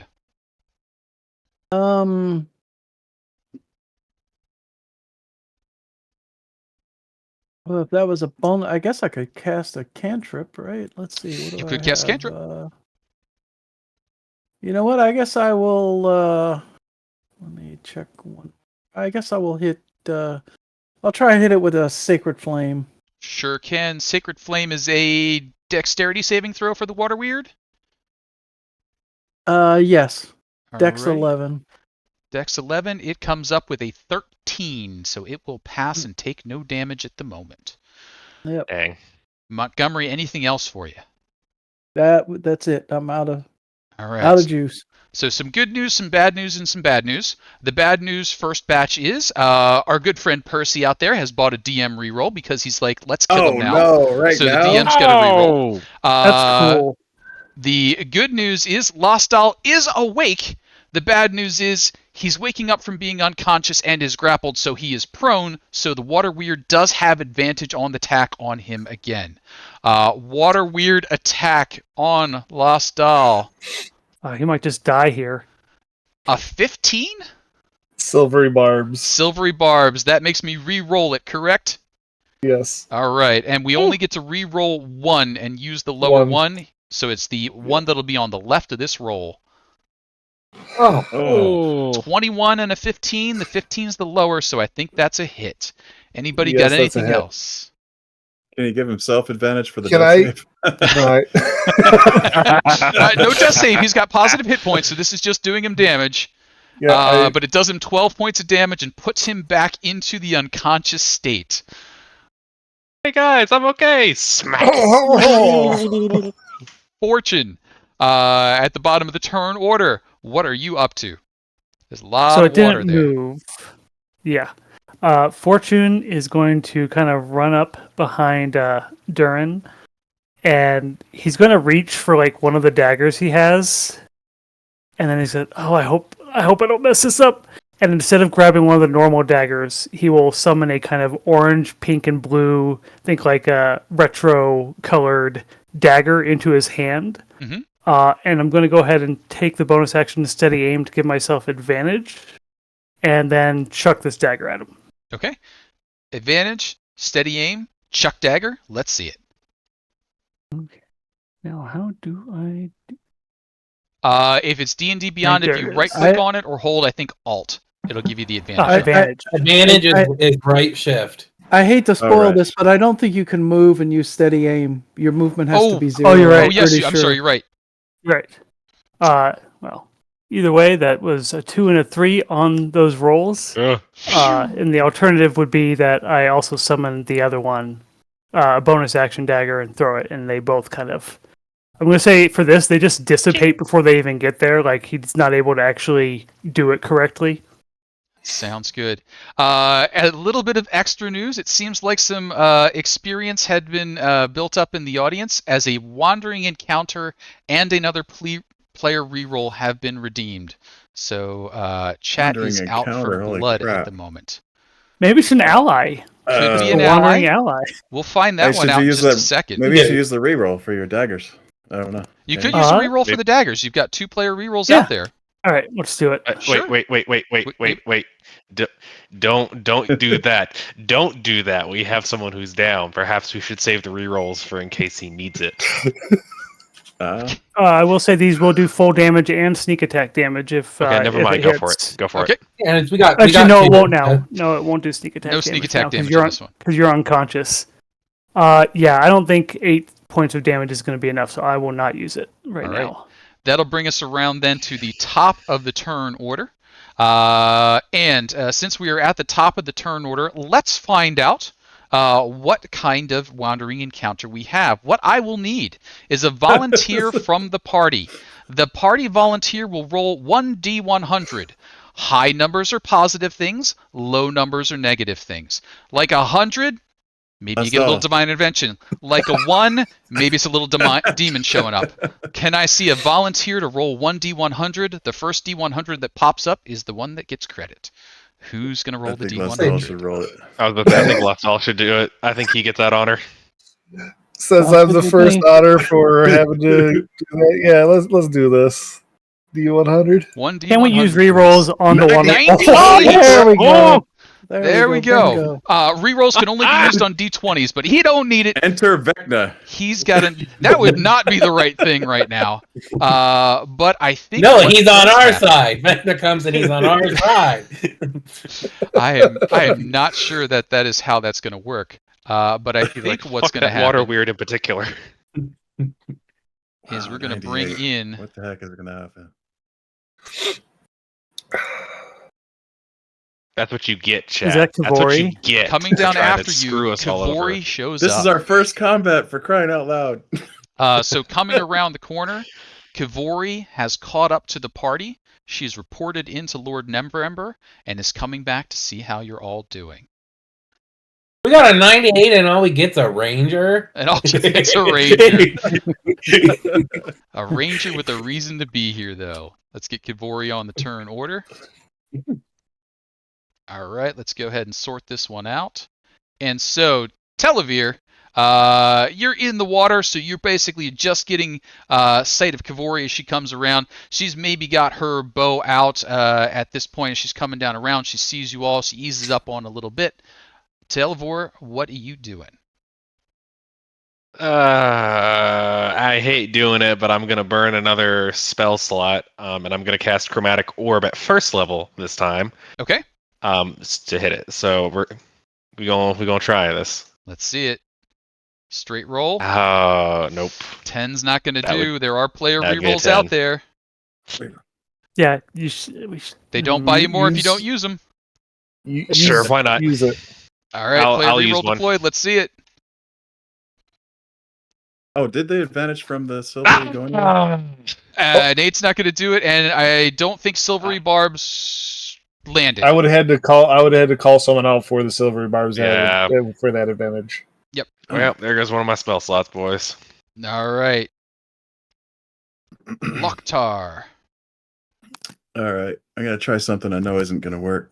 But I'll move here, and he'll grab like a barbed tip spear, and with all his might, try to jam it in there and see if he can pin the thing to the ground to keep it from running away. You got Let's it. see if that works. Yeah. And as a heads up, chat's cheering for you. Another reroll back in. Players still have 2. DM's got 1. Oh, max damage. Let's see on this it. That's nice. pinning intent. Just have to see. No.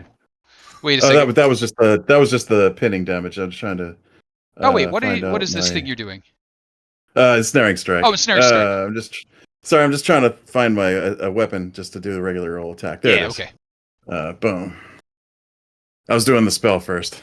Gotcha. All right. 21 will work. 7 points of damage there. In plus snaring 6. strike, we'll add 6 to it. So 7 standard, 6 also piercing but magical, correct? I guess. Yeah, I think so. Yep. So that's going to be. Math is hard. Total of 9. That seemed to work, and it is currently. Let's see here.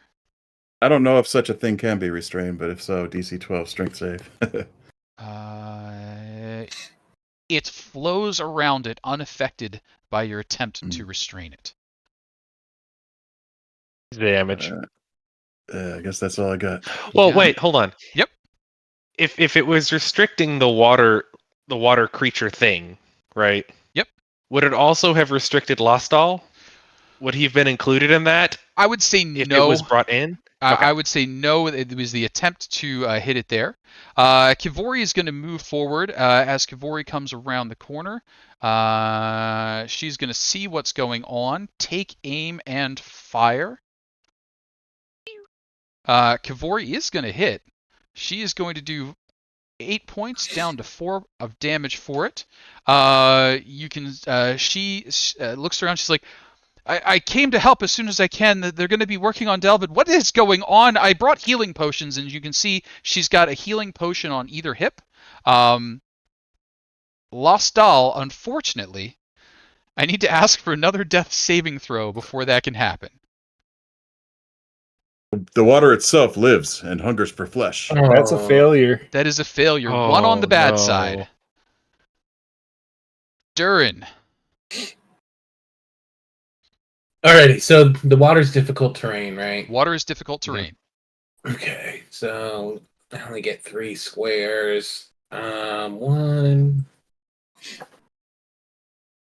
I'm gonna move 1, 2, 3. Mhm. And I'm just gonna fire my crossbow again. Sure. Let's see. Oh. Does 14 hit? 14 is enough. Oh, thank the Lord. Alrighty. Good Got damage. 4 more damage. Hey, that's 1 more than last time. That's it. Amen. Durin, anything else? Alright. I don't have any useful bonus actions, so no. Same. Okay. And I will say the thing I was trying to convey there with the healing potions but didn't get across, she is handing them to you. So Durin, you carried those forward with you. Okay. Okay. So you have healing potions on you. You couldn't have done anything with them, but they are now in play up there. Montgomery. I'm gonna try and hit it with the Sacred Flame again. Sure I'm can. pretty sure. Let me check one other thing. Yeah, I'm gonna do the Sacred Flame. You got it. Dexy dodge fails it utterly, taking 8 points of radiant damage. How's this thing looking? Like, can we tell it's... Looks Have like we done water. anything to it? it's water in water. Yeah, hard to tell. You're definitely doing things to it, but it's water in water. But it's not... We haven't... It's not looking like, okay, please stop because that's starting to hurt. It has no physical body to convey that to you. It still looks like it's trying to eat/drown Lostall, but he keeps unfortunately staying alive. How dare he? Yeah, Unfortunate. for shame. Montgomery, any other activity for you? No bonus action. That's No it. bonus. Fortune. So it swapped me turn order. Was that you're doing there? Because last time the weird went before me. Would you like to go before or after it? I would love to go before. To Okay, be honest. you got it. It's you this time. Okay. So to take a healing potion from Durin and give it to Lostall, is it a bonus action to take it from Durin, or can I just kind of take that as a free action? Free action to take it. So you can just, as long as Durin's willing to give it up, you can run by, free action, take it. You will need an action to administer a healing potion. Yep. I think with a bonus action dash, I can make it there. Okay. And the moment of hesitation clearly on Fortune's face as he looks at this water, just goes, okay, and then just jumps into the water, dashes by, takes it off of Durin's belt, and then we'll use my action to pour it into Lostall's mouth. Okay, so you do have 50 feet of movement speed? Yes. Okay. I believe so. Dash. Let me double check here. With dash, With dash? I Yep. have 60 feet of movement. 60 Yep. feet. All right, you got it. No problem. You're over there. Bonus action dash gets you there. Grab the potion on the way. Pop the potion. Find the area of Lostall's mouth not filled with water. Pour it in. Lostall, you heal some amount. Somebody please roll me 2d4 plus 2. Oops, I forgot to add the +2, but 5 + 2, so 7. 7 points of health comes back into Lostall just in time for the water weird to try and do him some harm. Him again. Hey, but at least the death saving throws reset. Death saving throws are reset. You are still prone. It still has you grappled. It's going to have advantage. Here it comes. A 16 to hit. Oh! Can I use? I have cutting words. Can I use cutting words? I just start screaming inside of this thing to try to disrupt it. Absolutely. Cutting words, go for it. Let's see the die. I think you need to reduce it by at least 2 or 3 to get it below your armor class. By 3. Okay, let's see that die. My AC is 14. A 4 is Oh. enough. You shout it off. It does no damage, and we come back to the top of the turn order. Telovir. Lostal is conscious once more. All right, I'm gonna preserve my last two my two spell slots here, and I'm just gonna cast Toll of the Dead. All right. So I need it to make a Wisdom saving throw DC 13. Wisdom saving throw DC 13. I got a 1. Cool. Then you are going to take 1d12 if this will let me. All right, perfect. It did. You take a whopping 3 damage. 3 necromantic damage. It takes all of that. I am the most helpful of this group, guys. Me right here. Honestly, you're the person that's been consistently doing damage every turn. Yep, So yes, that's true. I wouldn't go that far. And your damage he's not resistant to your damage. Yes, but I can only do so much, and we reach in the end. Loktar, Yeah, what do we got? Another barbed spear coming at you. Barb spear coming at him. Here's the. That's just the ensnaring damage, and Yep. here is Okay. the attack. Woo! Yeah. Wow. Critical. Oh. So that'd be a total of 14 or 12 regular piercing and 2 magical piercing. 12 regular Wow. piercing equals 6. 2 regular piercing equals 8. Good news and bad news. Uh-oh. You did not leave the water weird with 1 hit point, but you have left it with 2 hit points. Somebody needs to finish it off. It's okay. Loktar, anything else? No. All right. That's going to bring up Kivori. Kivori is going to take the shot. Longbow 7 is going to miss. That's going to bring it to Lostal, who's You want to been do in... the finishing blow? Yep. Lostal, okay. you are currently prone and grappled, so you would either have to fight your way up or attack at disadvantage. Your choice, what you'd like to do. What are you doing? I am going to. Let's see. I don't think this thing's got much intelligence, does it?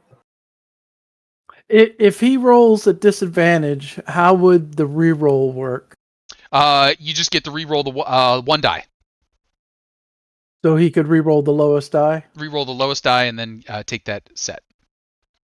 Okay, I start saying there is sand in every crack of your body, and I don't know how your mother made it into this sewer system. But she should be ashamed of herself as I viciously mock this thing. All right, viciously So it's a mockery. wisdom 14. Wisdom 14. Water weird, are you wise today? It No. is not. Show me at least 2 points of damage. It's a D4. You could do You got a it. 50% chance. Hey! You got it. Water weird dissipates. You find yourself thankfully free, still covered in muck, half drowned, but no longer the water attacking you. I am still talking, and then I'm spewing the water out as I'm talking. I'm staying in the back from now on. Lostal, you're alive! Thank you. Fortune is on the wall, like very clearly got out of the water as fast as possible. I don't think Loktar still quite grasps what happened here, so he's still stabbing the water until told otherwise. Eventually, Loktar gives up on stabbing the water, and that you can see away to the west. There is a small sort of gap where a door once stood that has long since rotted and fallen away, and then a landing that's a little bit raised. It seems as though the water is spilling over that landing down a set of steps beyond into a larger room. It's kind of just at level with it, so whatever water's coming in is going out at the same rate, kind of a slow, steady trickle down those stairs. What y'all doing? And feel free to take a moment and heal and other such things. How you doing, Lostal? You see Lostal just catching his breath, almost puking water. You probably should drink that other hacking a lung. potion. Are we able to take a short rest and use hit dice? You could try and take a short rest. Your risk of taking a short rest is you are That's aware. an hour, right? It'd be an hour Yeah. for a short rest, and you are Yeah, we aware that shouldn't that do that. torch will go out within an hour. So either they've got rounds or No, something. we should go on. I'll take care of myself a little bit here. I was say, do we want to, now that we know that this exists, do we want to leave and maybe get more people to come with us? Unfortunately, I don't believe we have that option. If this thing was the Guardian, and it responds to whoever's down here, they'll find out rather fast that this thing is dead. If it is dead. I'm hoping it's dead. We need to move forward, and we need to move forward now while we have the initiative. Kivori's kind of nodding along. Yeah, I agree, Televir. If they know that they've been exposed, they've got other rat holes they could flee to. We've been trying to get a lead for so long. Lord Neverember's gathering folks as we speak, but it'll take a little bit of time to recall. Oop, did we just lose Bo? Oh, Bo's covered his camera. Okay. Still here. Yep, no Sorry, problem. just technical difficulty. No You worries see at all. Lostal kind of muttering some words, and he's looking better now.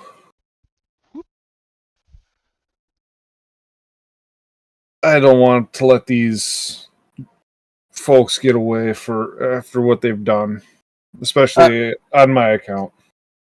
How many more healing potions do I have? We only used one. She brought 2, so you've got 1 left. Okay, I'm just gonna put it in my inventory so I remember. You got it. I think Lostal should take it now. You want it? I'll take it, but I'm gonna just make it look like I drink it, but I slide it into my vest. Okay. Can I make a perception check to see that? Sure. Lost Dog, give me a sleight of hands. Fortune, give me a All right. perception. While that's going on, I'm stepping Actually, up for just a Fortune, second, you so- you wouldn't get to roll a perception. It would Oh, just be whatever your that's passive right. perception is. What is That's your passive true. perception? Sorry. Where's 15. my- 15. And you wanted it? Did you want sleight of hand or Sleight of stealth? hands.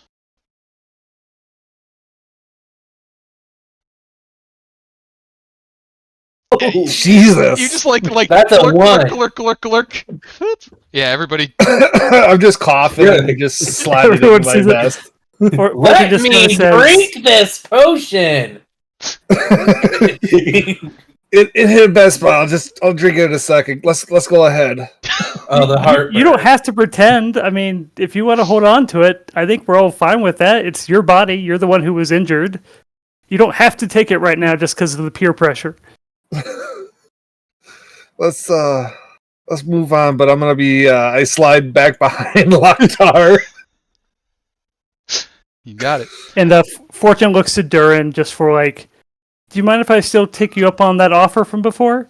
Get on, bud. And Durin just Fortune just climbs onto Durin's back. Kind of like a Just- cat climbing up someone's... No claws.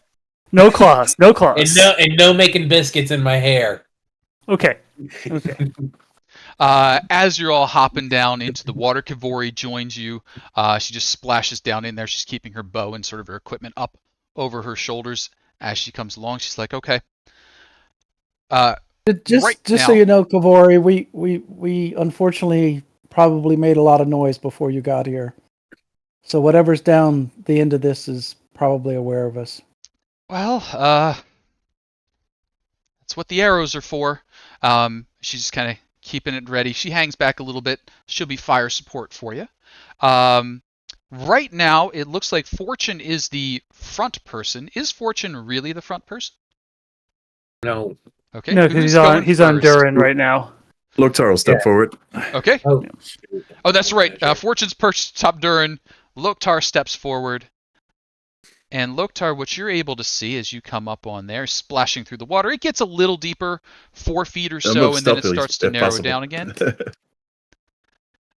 You see a room open up in front of you.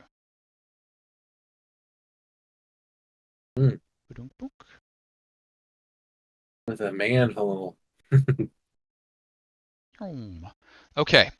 So, the water you're splashing around you're making little waves. As you make those waves, they splash over the steps and go down the steps. They trail across the floor and then go to a grate that's on the floor.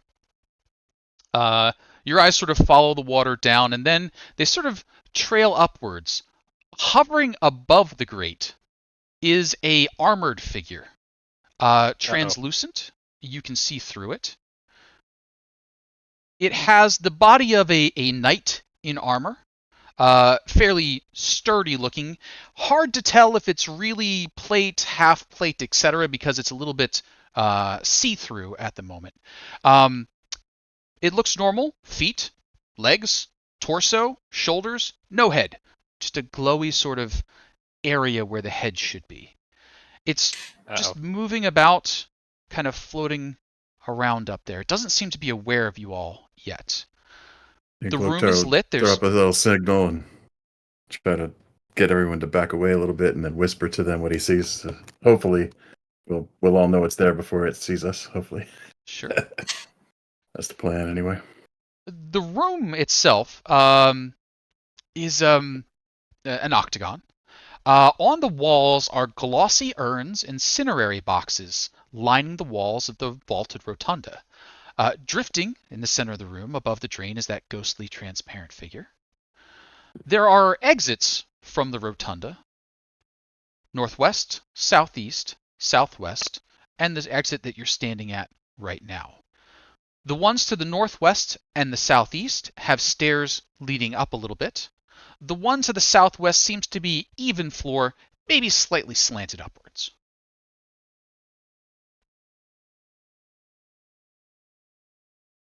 I mean, what do we got to lose? Seems to be a lot of ghosts in this town. Not my favorite. And I'm going to actually, Fortune's going to kind of take a moment and look at, I think, Loktar. Actually, I'll ask. So I do have a kind of telepathic ability, but I'm trying to decide. Obviously, whoever's in front, I should put it with, but I'm not sure. I can do it for 2 people, myself and 2 others, and I can relay messages. You can talk to me, and I can talk to both of you. Yes, this sounds useful. So besides Loktar, who's looking to be up front right now, who else? I would say I don't mind being up front. I'd rather be up front fighting with a sword than a crossbow any day. So if you just want to ride on my back for a little bit. I suppose we can save it right now. We're all kind of close together anyways.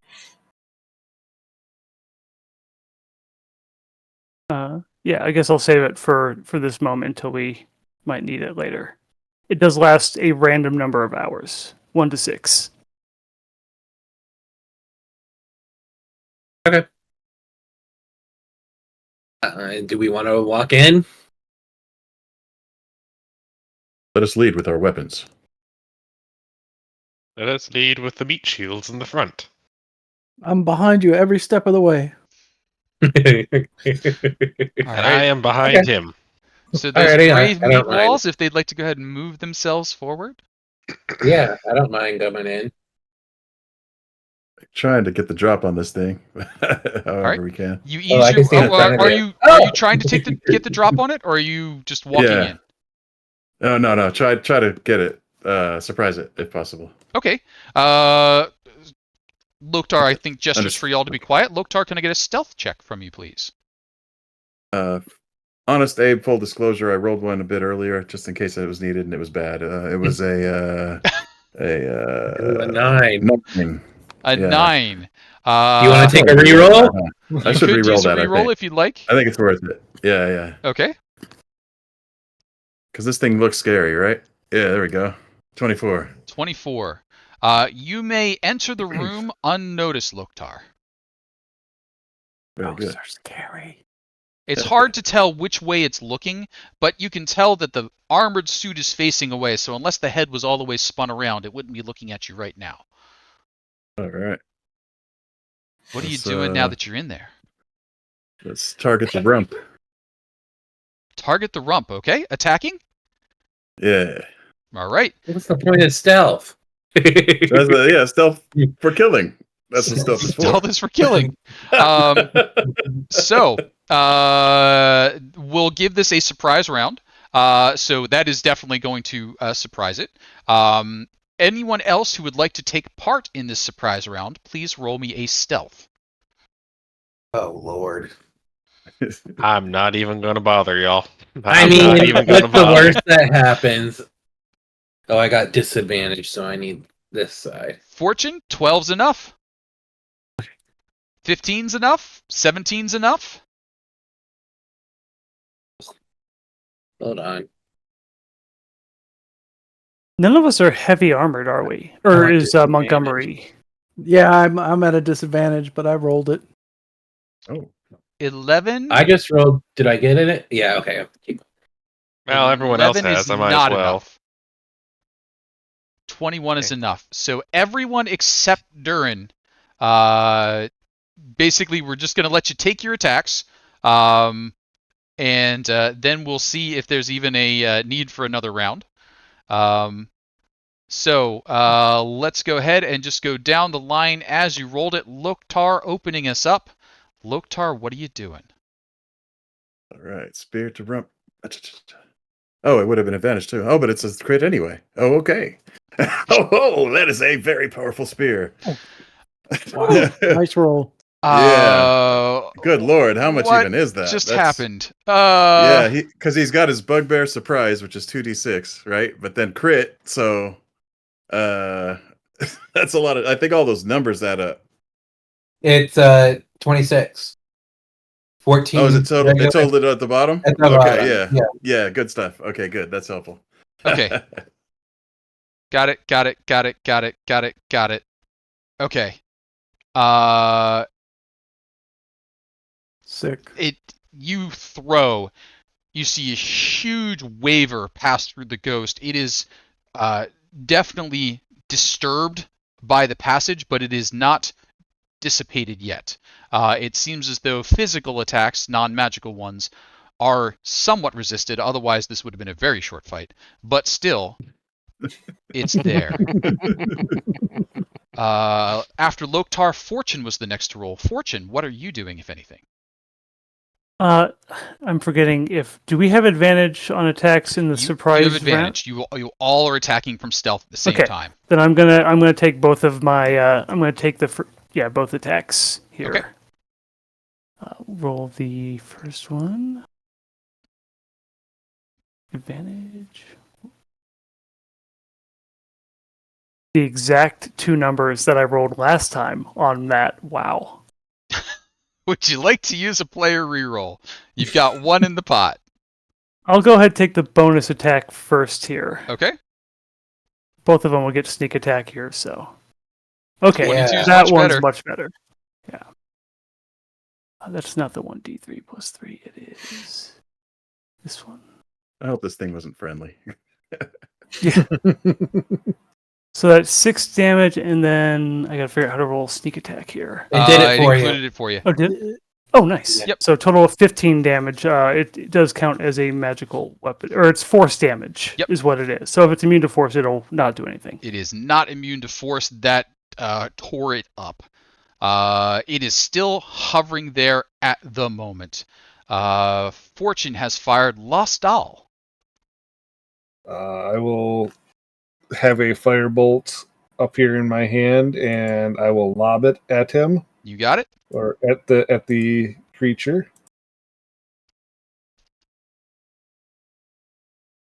Ooh, baby. That's a good hit. This is Let's see that crit damage. Boys, I think this may be just a smidge overkill. Just Hey, I maybe got a you little guys bit. with the water weird. I'm not getting you with the ghost, apparently. Let's see. So I rolled twice Overkill since is I the got best the kind of crit. kill. Yep, you got it. If you just hit Alright. the damage on it, I think it's smart enough. Nope, it's not smart enough. Roll it one more time. All right. Max damage on the first roll, though. Well done. Yeah. Oof. and 6 more for 16. Congratulations, you've brought it to the blinking 1 hit point. Somebody needs to do 1 more point of damage. Perhaps it will wish to parlay. Lost all. That was you, Montgomery.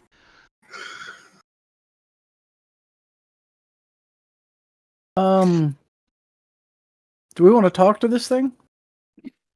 I think it may just be a smidge late for that. Yeah, I don't think it wants to talk right now. Just being real, I think we're just a little bit too late on this one, y'all.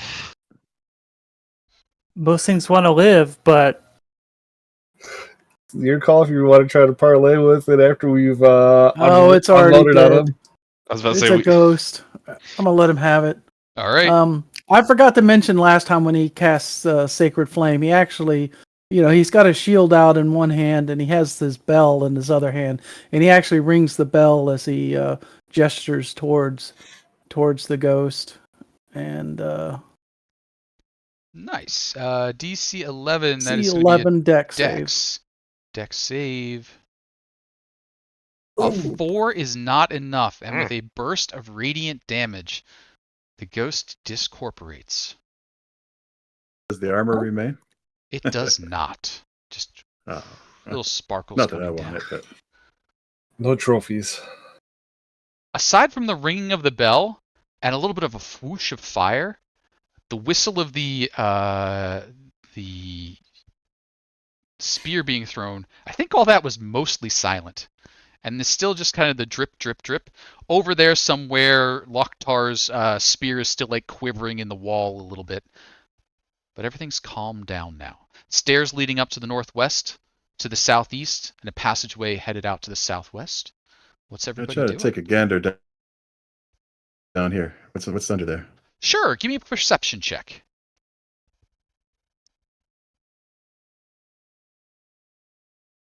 13.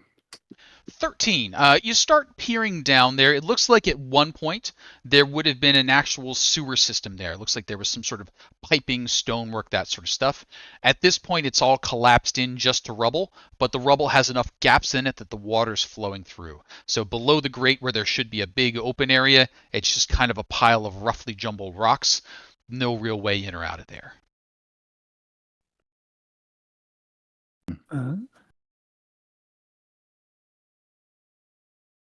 So the stairs on the top, both stairs are going up and out. Correct. Stairs, all the areas are going up. So northwest, the ones you're on, southeast, except for the southwest, which is a passageway heading out in that direction. Okay. The stairways themselves are a little bit too steep for you to see all the way to the top. Even kind of ducking low, you'd have to go up them to see what's above them. Okay. And Loktar, and I'm going to say Lost Doll, I've gone ahead and used my Psychic Whispers on the two of you. So you both kind of just hear Fortune go,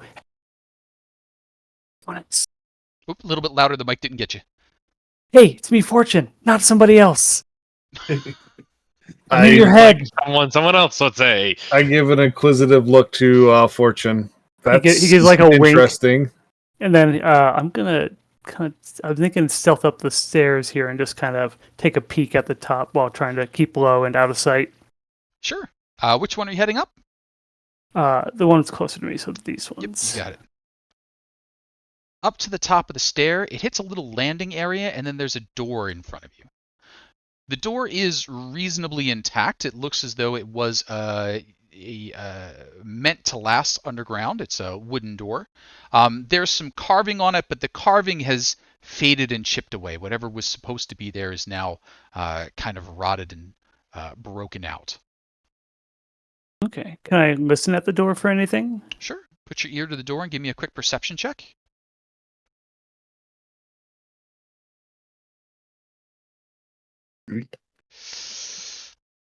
Very quiet. Very quiet. Very quiet. You both hear me say, "It's very quiet up here."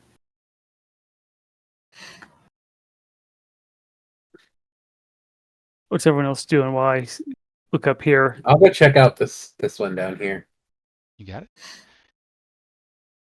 You head down there. There's a little bit of a raise in the stairs, and again, a door. Looks as though it was a nice door at one point. Similarly ruined on the face. It's closed. I mean, I'll do a perception check on it. Sure, go ahead and give me a perception check. Oh, Lord. Not quite as quiet, but also quiet. Okay, I'm gonna come back. This one less quiet. Or more, yeah, less quiet. Should I peer in? Or should I try opening the door and peering in here? Go for it. I'll come stand behind you in case we get into an unsavory situation. Okay. I will try to quietly open the door. Sure. And just like a little bit first to see if I see anything in there. Give me a quick stealth check. So I rolled a 17 for that earlier. Oh, 17 for the stealth check. It opens up. It's trying to creak, but you're giving it the little shimmy shake so that it gets open. And inside you can see that this is a tomb of some sort. I'll say you've cracked the door enough to see kind of right about there. There is a large sarcophagus or tomb area and funerary pieces there. You going to open the door the rest of the way or actually lean your head in? He closes the door and says, nope, nothing there. He walks back down. There's a sarcophagus in there. I don't know. That I'd rather not, but if the group wants to, I'll go further. Elvira, looking very interested, goes, "A sarcophagus? Really? Yeah. I think it I looked didn't realize nice. that was a funerary right here. No, I'd very much like to see, even in an academic sense." Okay. And then he'll like go back up the stairs and peek his head in this time. Okay. And I think Televere is going to be the one to notice this. As Fortune cracks open the door, there's a little waft of a smell coming down to you, Televere. Something that just tickles the nose and says, parchment. The smell of old parchment fills the tomb. Good. Televere is instead going to look at Durin and say, "Sir, could I ask you to move just slightly for me so I could get through?" Yes, I just teleported through that wall. Much appreciated. And I'm going to come up behind Fortune and lean in and whisper, "Fortune, be a dear, stick your head around and see if there's anything inside there that's ready to kill us." I'm just going to have to slip in there. I don't think I can see enough from That's here. fine. Do whatever you need to. Just hurry up, please. So he's going to like kind of low to the ground, quietly sneak around the door and try to take in everything a bit more. Sure. Okay, we're good. As you're easing your way in, bookshelves containing various tomes and scholarly implements stand against the walls. At the center, a large stone, gold-painted sarcophagus, the sides of which bear a beautiful relief carving of two humanoid women exploring a forest together. The scent of parchment fills the air. This seems like the tomb of somebody who really enjoyed studying. Having heard no screams or squelches or any sounds that could, indicate the cat person's messy demise, I'm going to fling the door open and go, "Look, Tar, get up here! I have a need for you." Ah! Yes. Can you open the sarcophagus? For what purpose?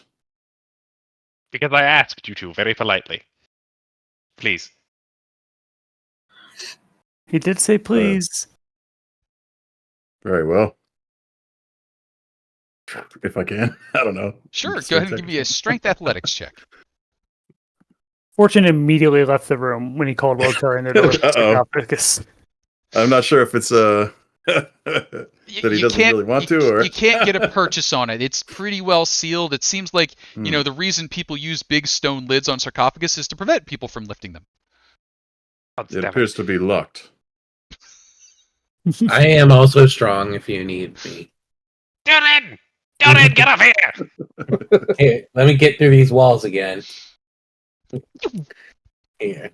And I'll go ahead and make it athletics. You got it. A little better. That'll do it. You managed to get that pressure together. You shifted up a little bit, scooted out of the way, As you do so, there's a smell of an old tomb being opened, long since decayed down to, fragile bones. Um, you would guess humanoid. Based on the carvings on the outside, you would guess humanoid female. Um, whatever she had been wearing in the past, long since turned to dust. I would just like to say, Locktar, don't feel bad. I know you loosened the lid for me. Mm. I appreciate the both of you. Thank you very much. And I'm going to peer my head over and I'm going to look at it and go, yes. Yeah, This and is a I'm lovely gonna, cadaver. I like the gonna stippling leave. on the skull there. Completely professional opinion, may I be clear. But yes, lovely. Unfortunate Perhaps, there's no treasure. perhaps one of the women from that painting. Speaking of that, unfortunately no treasure, could I get an investigation roll from you, please? Yes, you may. Let me get that going. I really wish now that I had done more with that. Well, Need a little help? not no treasure. There's a locket, a heart-shaped golden locket. It's, fallen down inside, but I don't know that that would stop you. Oh no, not in 100 years would that stop me. I'm just gonna casually reach in, pluck it, and go, lovely. Lovely. It looks like the sort that would open up, but you give it that little test squeeze open, and it's not opening. It's either locked or gummed up in some fashion. Would take a little bit of doing to open up. You could prise it apart, or get somebody who's good with their hands to try and open it up. I'm gonna poke my head around the doorway and go, Fortune, it's all clear. Would you be a dear and come up here real fast for me? Sure. What's up there? Don't look at the coffin. If you don't want to lose your lunch. Well, now I have to look in the coffin. I mean, you're welcome to, but I recommend you don't. Fortune looks in it. I mean, I've seen dead bodies before. It's not. Just wanted to make sure. You seem very adverse to it. I'm trying to preserve your innocence, if that's what you want. I mean, I- looking down at the body, the skull's there, the rib cage is there, the arms are at the side. The neck bones look like somebody has just recently pulled something out, and they're kind of shoved out to the side as the necklace was removed for the amulet to be on. Could you be a dear and open this for me? I can't seem to quite get it. I need someone who'd be good with their hands, and you seem like the best choice. Yeah, I can. Slide a hand for this then. Sleight of hand. Do you happen to have thieves' tools or other delicate instruments I on do you? have these tools. You break out your picks and such, and could I get you a sleight of hands check? DC is going to be at 10 since you got the right tools. Okay. 18 is Nice. plenty. You open up that golden locket. Once it's opened, you can see inside a small portrait of a human woman, a little cameo piece. On the reverse side, it is inscribed, "My dearest Chanel." Lovely. We could maybe Kavori knows who a Chanel would be, unless any of you know. Well, I have a sneaking suspicion that Chanel may be right across the way. Given the way that this tomb seems to be, I suspect she's having a nice long nap. Though I'd like to confirm my suspicions. I guess we'll go over to the other door, unless you have any other business in this room. Oh, I would love to spend hours in this tomb looking at all the papers, but I don't think we have time for that right now. I'll come back later. I heard paper, so as they leave, I go in and gonna start looking through what they've got in there for documents and stuff. That's my papers! They're not your papers. They're mine by salvaging right, okay? So looking around, it seems like the things that are set up there are primarily documents and books that would probably have been important to whomever is interred here. It's not a full library. It's more like these were their favorite works. Could I get an investigation check from you, though? I'll be right back. Sure.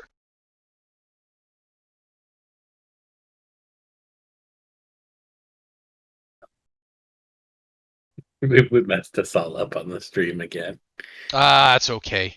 Once I get things sorted out, I'll make that not happen. In the meantime, if you do happen to step away, just throw a cover over your microphone. If your head's camera is the word I want. Okay. But the investigation reveals nothing really unusual. A couple of nice books, a little bit of incense that might have been overlooked. Probably if you were to take it and sell it, 50 gold worth of incense. I'm not looking for that. I'm looking for more for like quality books or scrolls for Oh, to add to the library. a lover of literature, I see. Yeah. Nothing here that would really catch your eye. They're all certainly reasonable works, but it doesn't look like anything super expensive was stored here. More I'll grab personal one or two of the favorites. books just so I could read them later. Sure, absolutely. Dead don't need them. Exactly.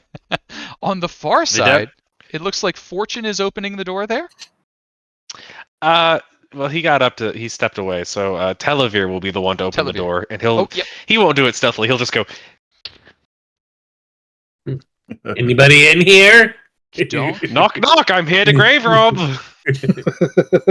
Disgusting. Similar to the other room, a stone and gold painted sarcophagus rests in the center of the room. The sides of the sarcophagus bear a relief depicting two women gazing lovingly over a field and a city. The lid has a faintly distinguishable family crest carved into it. Old weapons and decorated armor line the walls of the room. Could I roll a history check Sure. on the or a history investigation on the family crest? History, please, on the family crest. You got it. Oh, that's nice. 21. 21. That seems to be quite my good. lucky number. You do recognize this as being the crest of the Hallwinter family. They are a renowned Neverwinter family. The crest is that of a crown with sort of blunted points on it. Loktar would examine the weapons on the wall. Weapons on the wall. You've got some armor, mace, shield. Looking at them, they've been down here too long to really be usable. They were put up in such a way that they still look good, but the leathers inside, the rivets have rusted, that sort of stuff. If you were to try and take them down, you would probably break them.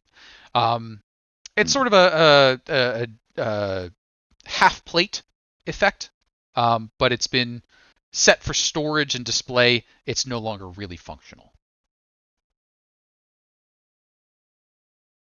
Doctor, Darren, would you be a couple of dears and open this one for me? Sure. I can roll it, but can I get advantage from him helping me? I should. Yeah, that would be a better way to do it. You're stronger. Sure, absolutely. Okay. So. Oh. 14. Oh. Good news is enough. This one, the coffin seems to be in slightly worse condition. And as you shift it, you can see this has probably been done before. There's some evidence marks of where crowbar something had been in there. You managed to get it shifted over inside. You can see that there is a body, humanoid, bones. Whatever they were wearing has decayed at this point. But across their mid rift, they've got a shield. The shield looks to be in pristine condition. The body is missing its head. Oh. I Did don't the think spirit? Oh, we just killed this. The spirit we jumped down here. Did it have similar? I was about armor? to say, Or I believe this. Shield, similar to shield. As you start thinking back, yes, that was wearing half plate, fairly similar to what was on the wall there. Yes, most likely related. Perhaps it was a good thing that you guys did kill that. It would ghost. appear we have re-killed Chanel. Indeed. Oh, what a shame. Anyway, let us see what we have here. And I'm going to pick the shield up. You pick the shield up. It's quite a nice shield. Lovely. Can I roll Arcana to see if I get any sort of magical energy off of this? Sure.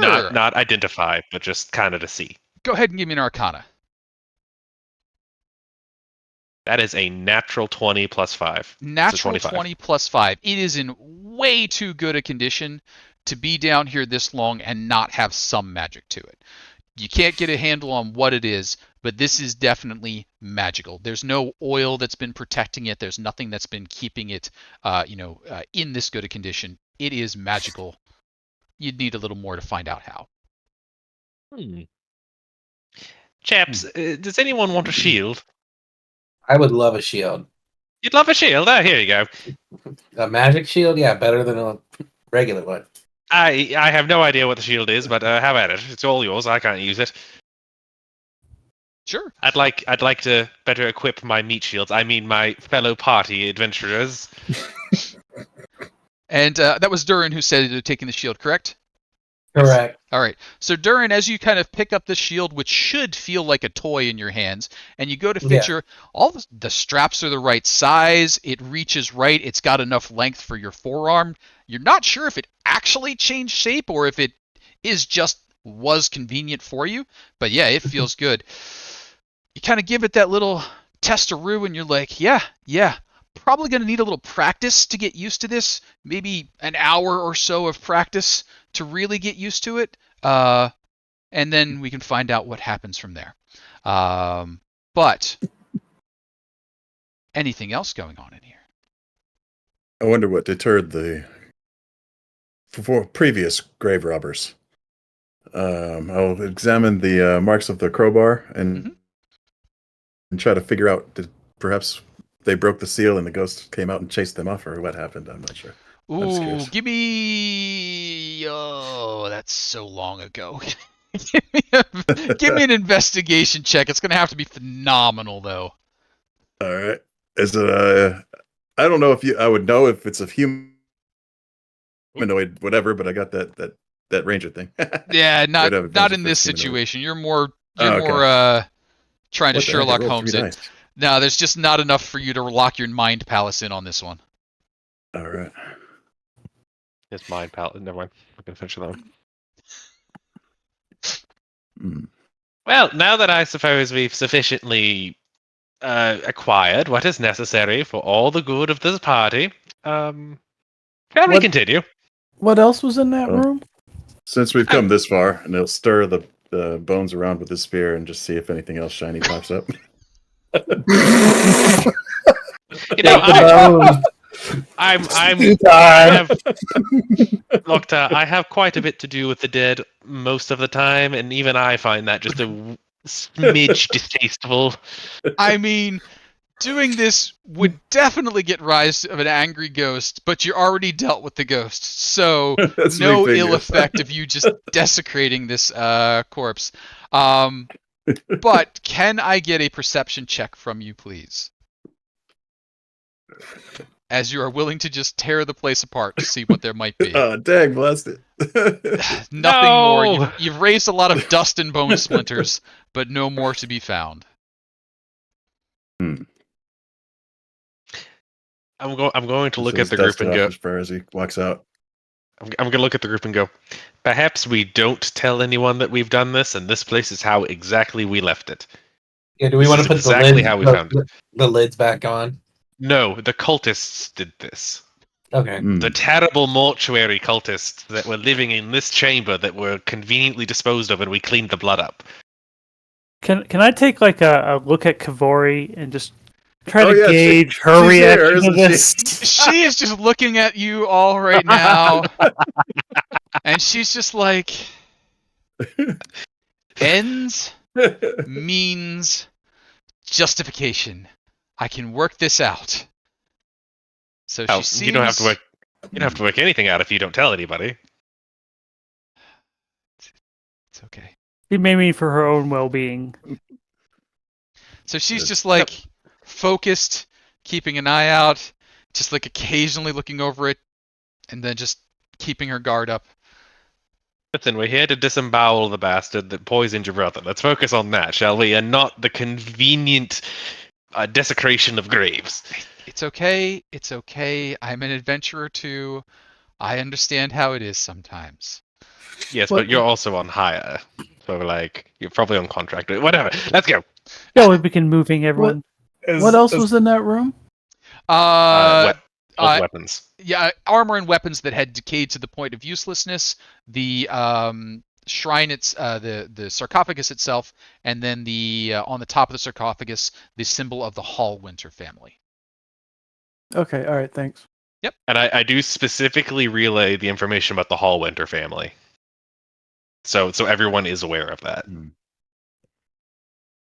Maybe this will come back to bite me in the ass if our cleric decides to go tattle on me. I don't know, but we'll figure it out. Do their descendants still live? That's something you wouldn't know. You're aware of the family name, whether that is one of the families that survived the ruination or not. Basically, many of the royal and noble families got completely wiped out in the volcanic explosion of Mount Hotnow. You're shaky on who's left, but you know the name. Cool. I'd say let's keep on a trucking through this place. Sure. As Lostal heads out, I'll take good care of these and make sure others know good stories, and I head out. Sounds good. A short hallway leads to another door. This one's stone. Decent hinges. I guess get down and listen. Get down and listen. Can I get a perception check? 13. 13. It's not quiet. Someone's walking around in there. Hmm. Cool. Does anybody else want to take a listen? Can I size up the door, see if it's like... Well, actually, never mind. I'll give one of these little. So the door will open away from you. Oops. It is a stone door, so you're not going to break it easily. It does not appear to be locked, so it looks like one of those you could just push it, kind of held in place by its own momentum and a little bit of scraping on the wall. Everything's a little ready as jaunty bear. down here as far as angles go, so there might be some scraping and bumping when you do that. If you give me a few minutes, I can actually make this area quiet so they won't hear the door. I don't know if they would see it open, but I can at least make it so they can't hear it. Gentlemen, I do believe that if they're close enough for you to hear them, they probably will notice the giant stone door opening silently. And I say that in a whisper.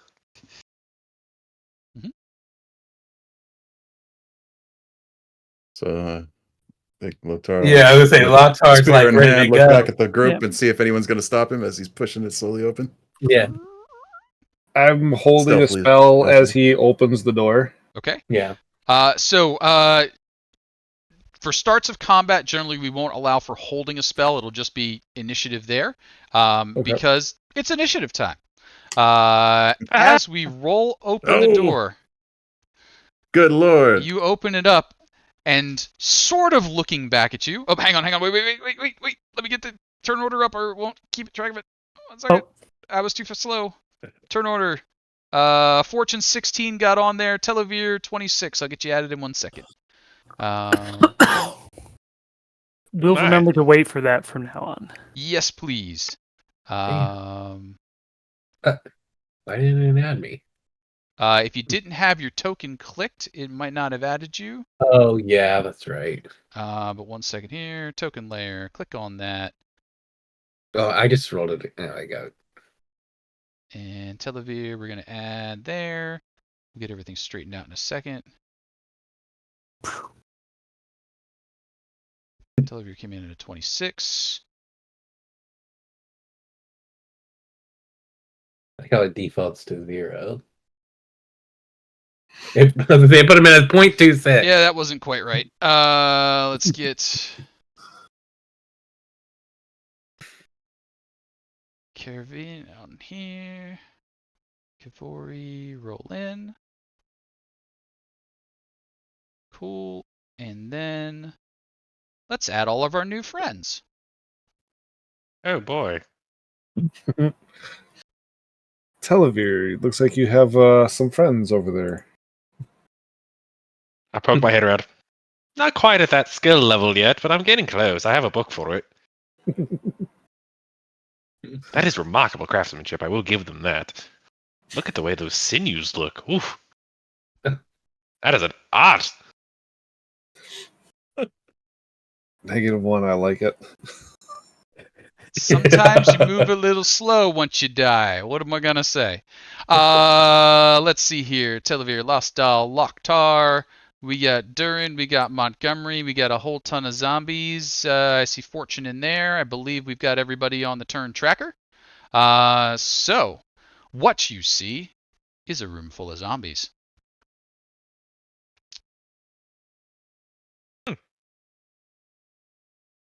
Well, when in doubt, I suppose.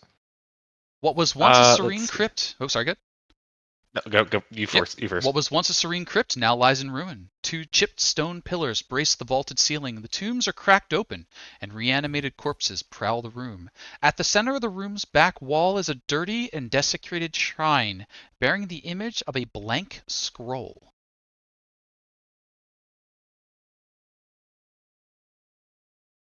Televir, you'll be the first to go. What would you like All to right. do? I'm going to spend some movement to get right behind Fortune, right in front of Montgomery, and I am going to cast, because I have a sneaking suspicion necrotic damage will not be great for necrotic beings. I am going to cast Acid Splash between the top 2 zombies, so they should both be taking 1d6 if they succeed the dexterity saving throw. 1d6 if they fail the dexterity saving throw. Yes, thank you. Yep. Words and continue to fail me. Totally good. I've done it myself many a time. And what is the DC I'm aiming for? That's going to be a 13. 13. Zombies are not good at dex. A 6 and a 9. They're taking both of those. Can I see a d6 of damage, please? Yes, you may. Haha! It's a whole 2 damage. 2 damage. It's a whole 4 damage. And Televir, anything else for you? No, I like having my meat shields in front of me and not behind me, so I don't move. Sounds good. Lost All. I am going to poke my head around the corner just enough to see over and through everybody and throw a little fire bolt at the first zombie there. You got it. The generous physics of D&D, everyone in one hallway. So, Makes its way 17 through. 17's going to hit. Let's see it.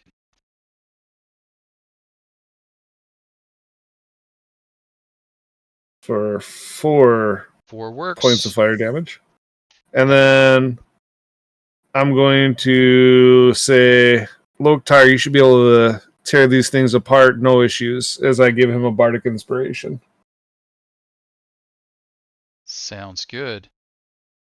Fastest Thank you. zombie ever recorded by man comes charging up towards Loktar. Loktar, Oh, we got a slam coming at you. This is one of them Left 4 Dead that'll hit zombies. too. 18, you got it. Rage zombie going on. 18 to hit. Yeah. This is World Yes. War Z zombie here. 5 bludgeoning damage. Yeah. Loktar, your response. I'll try to shove a spear up under his chair. No, actually not him. I'm gonna reach past him. I know this sounds weird, and it is, but my long ropey arm wielding a spear is gonna reach past him and hit this guy instead. Okay. Sure. I know it doesn't make sense, but I imagine Inspector Gadget arm just kind of reaching around and smacking the zombie. Yeah, I don't know how you're supposed to picture bugbear arms. All right. Like an orangutan. Oh man, not great. Yeah. But it hit. keep I assume 21 unfolding. for 8 piercing. 8 piercing damage. Why surprise attack? Because he didn't go yet. Like if you hit somebody who didn't go yet, Oh, okay. that's why I was targeting that one instead. You got it. If you hit someone who didn't go yet, they take an extra 2d6, which in this case was 2, because there were 3 ones on the dice. Dang. You got it. 8 points of damage struck. Loktar, anything else? Then I think I'll remain because it's better to bottle them there. I think. No, I'll go Oh, stay there. here to give Durin Yeah, I'd like to There we move go. forward. All Yeah, right. let's let the guy with the I'm new this shield go away. 8'2" guy, and I just have I have spells flying past me. I Fortune. mean, assuming I can do that. I don't even know if I can squeeze you can through make that it now. through. Okay. Oh, cool. Yeah, after the spells go flying by, you're just gonna like feel the kind of light fur blow just a little bit as 2 daggers get thrown. These will have possible sneak attack because Loktar is there. Loktar is there. Oops, nope, wrong thing. Where'd the attack roll go? Oh, wait, there it Attack is. rolls on the bottom because I accidentally rolled damage first. No problem. A 9 hits a zombie, I think. A 9 hits a zombie. Wow. 17 damage on that one. 17 damage. That one has not been damaged yet because it was being ignored. It now has a ton of damage, but it did not fall down. And then the second dagger. Second dagger. 12 hits the zombie. You don't get the sneak attack the second time, but you do It's an get 8. this. It's an 8 for the damage actually. 12 is the 8's the attack. The 12 is the damage. I reversed it on you again. You I did it the right way around this apologize. time. Okay, 8 does hit. 12 is damage, but you don't get the sneak attack on the second one. You only get one Does it sneak tell attack me per where round, that- right? Yeah, so I'm trying to figure out where that's coming So from. psychic Oh, damage it says right 7. there. Yep, psychic damage 7. Okay. So Okay. 7 psychic dealt there. That is 6. enough to force me to push a button. Let's see Push if a this button. button works.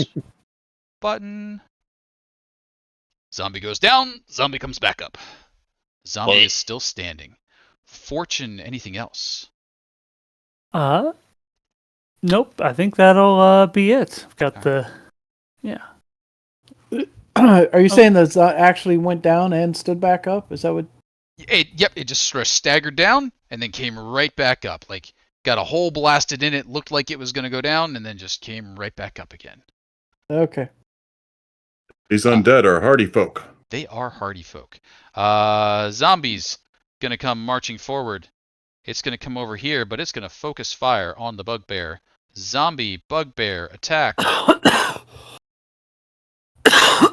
11 to hit. Yes. Probably going to miss a Missed. bugbear. I need a 17. But I'm going to use up my DM reroll, because otherwise I won't get a chance to use it tonight. Slam. 5 is still going to miss. Aw. DM reroll wasted. Zombie. Aren't that fast. Why does it always have 2 rolls for yours? In case it's advantage, and then I can take the right one. Oh, gotcha. So it rolls it that way, so I don't have to choose each time. Zombie is going to shuffle. Zombie is going to wait there. Zombie is going to shuffle. Zombie gets close enough. Zombie is going to slam a bugbear. 7 is going to miss his bugbear. I get the oddest sensation that these zombies are slightly racist towards the bugbear. They don't like bugbears. Kavori can't see down the hallway, so she's just like standing at the back behind Montgomery, gives him like a little bit of a shove, like, tell everybody to move up. Durin, what are you doing? Yeah, can I just like run right through? Cannot run through I enemy know. squares. They have No, now filled the hallway. No, it's fine. I'll just attack this guy that's right in front of me. Actually, first I'm gonna cast Hunter's Mark on it. Okay. So let me. Targeted. Okay. Okay, so this attack will do what? 1 extra damage then? 1 extra damage if you hit. Okay, so let's roll that. Oh, Is that a 7 to hit? yeah. A 7 to hit does miss a zombie. There is a player reroll if you'd like to use the player reroll. I'll use it. All right, player reroll deployed. I was about to say, I feel like Okay, this is there we go. a moment There of we pity go. for you. Okay, The and pity then- reroll. 19 hits. Let's see some damage. Alrighty. 6 points of damage Oh, either it's way. yeah, Plus yeah. the It's 1. just a 6. And that'll be 7 points of damage there. Zombie's still standing. Durin, anything else? I can't do anything else, so no. You got it. Zombie shambling forward. Zombie can reach a bugbear. Slam. 10 I'm to beginning hit. to Still gonna feel miss the bugbear. claustrophobic. Yeah, all of us Zombie. are. Just like trying to reach out, like want to pet the bugbear. Montgomery, what do we got? I will. I'll target the first one in the line that's right in front of Durin, Sure can. and he's gonna ring his bell and bring forth the sacred flame again. Ooh, Sacred Flame, Dex check. Fails Ooh. it terribly, takes 6 points of radiant damage. It is not quite enough. You are on blinky red hit point number 1. Montgomery, And anything else? Yep, that'll be it. No, I mean I've got nowhere to move. The zombie's so slow it's Um, in negatives, ambles its way forward, just like looking around. Televir. I guess I could move back, right? You could. I'm sorry. Yeah, let me move back because then Kofori could move up and maybe have a shot. Sure. Because Are you done? Sorry, I didn't want to interrupt. yeah, I'm sorry. Yeah, I'm done.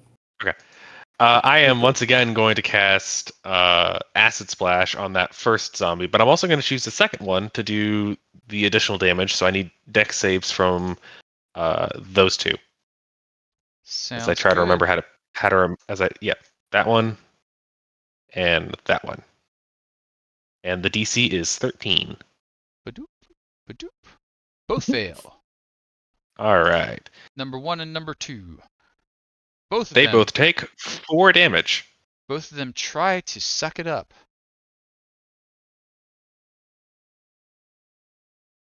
DC of 5 plus the damage taken is 9. Passes with a 10. Passes with a 23. They both stay standing. Dang. Televir, anything else? No, that's it. Flesh is just like unfortunate. melting away from them, but they're still in it to win it. Lost Doll? I'll look over to the side. I'll start playing my yarting and what's in your head, zombie? As I do vicious mockery. Vicious Mockery. Wisdom save. That's a wisdom of 14. 12 fails. Give me some damage. And 4. 4. Hey. 19. Wow. It stays standing.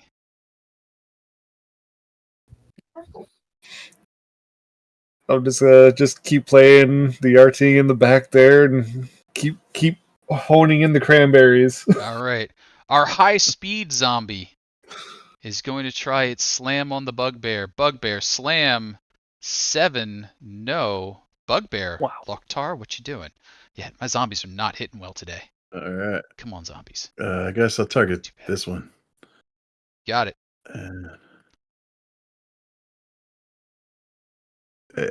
23 to hit. 8 points of damage. Good hit. Con check. Need a 13 or better. A 20. It stays standing. Man. That's all I got. And Fortune's just gonna. Wow, these things will not go down. Neither will Loktar, so I guess it's kind of even. How high are the walls here and like the ceilings? 10-foot high walls, so about 10 foot on the ceiling in the hallway that you're in. In that all the vaulted room in front of you and the vaulted room ahead much taller, 20 to 30 feet. Okay. 15 to 20 feet. Otherwise, you'd be up in the streets. Okay. Then Fortune is going to just take 2 more attacks with the psychic daggers, trying to get one of them to stay down. Sounds good. Okay. That's a hit. Show me some damage. 12 is good. Makes the DC a 17. It pulls a 21 though. Ah, And then the the second one will go off as well. 16's a solid hit. And then it's 7 just points the of damage. 7 psychic. Yep, Yep. makes it a 12. 15. It stays standing. Zombies will not fall. These creatures will not die. And so Fortune is going to kind of get himself out of the way the best he can by climbing up onto the wall, if that's okay. You can kind of... So if you squeeze to the wall, you could have somebody squeeze next to you, but both of you squeezing means that you would be at disadvantage on any activities. Okay. Actually, I guess Fortune will just leave the hallway. Okay. Yep. You can Or back Get your our way out queue of there. going. That's going to be attack number 1 on the bugbear. No, you're a terrible zombie. Zombie that can't reach anybody. They put all their points in Constitution. Bugbear attack. Literally. Ah! Kavori steps up. Shoots at You got the this, bugbears. Kabori! Kavori, bugbear, longbow, hits it. Ooh. Does damage. 4 points of damage. That makes the DC a 9. Zombie. Con. 6. Yay! She takes out the lead bugbear. I don't see what the problem is that you're having. Oh. Durin, what are you up to? All right, so I'm gonna move forward. Yep. I was about to say that was a twist. And I'm going to use my bonus action to recast Hunter's Mark on this guy right in front of me. Yep. And then I am going to attack him. Sure can. And 11 hits the zombie. Okay, so then we're going to do this guy. Okay. It's the first one, so 6 Yep. plus this guy. Ugh, another freaking 1. So he does 7. 7 points of damage. That's going to be 12 on the con check. 21. It's not falling down. Oh, hell.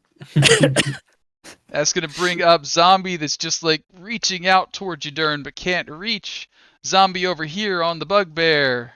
Bugbear slam. 20. That'll hit a bugbear. Yeah.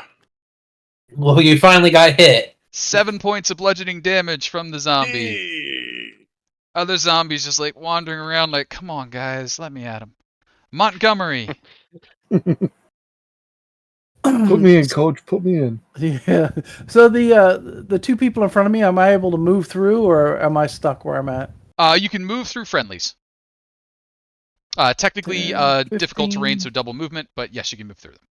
All right. So that would be 20, 25, and then I will. I guess I will use ring the bell and use the sacred flame again. Ring the bell, use the sacred flame, On the one right in front of Durin. One right in front of Durin. Dex check. Dex check of 11. Nice. Fails it. And good news, that was radiant damage. He don't get to save. Yeah, radiant. Oh. Gonzo. Montgomery. Wow, I can see in front of me. Anything else? Let's see. So I went 20. Wait, that's 10, 20, 25. That would swallow my movement. Dang it, I can't move up. That's it. All right, that's going to bring up a slow zombie who's just like, bugbear. 8 points. No. Televere. What do we got? Okay, I'm trying a different tack this time. Mm-hmm. I'm going to cast Chill Touch on... let's go with the slow zombie. Slow zombie, chill touch. You got it. Yeah, that is a natural 20. That is a natural Plus 20. 5. Do me some Nice. damage. Holy moly. Okay, I did not want to do a natural 20, so I roll again for that. Let me do that one more time. Okay, not bad. That is going to be 8 damage total. 8 damage total, and it will have disadvantage on its next attack, if I remember chill touch correctly. Yes, it does. And it cannot regain any hit points until the start of, I believe it is, my next turn. Nice. Lostal. Let's see.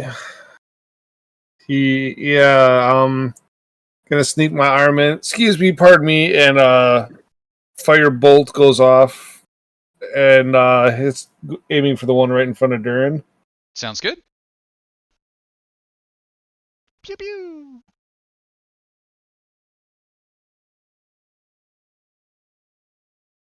$21 solid hit. Ooh.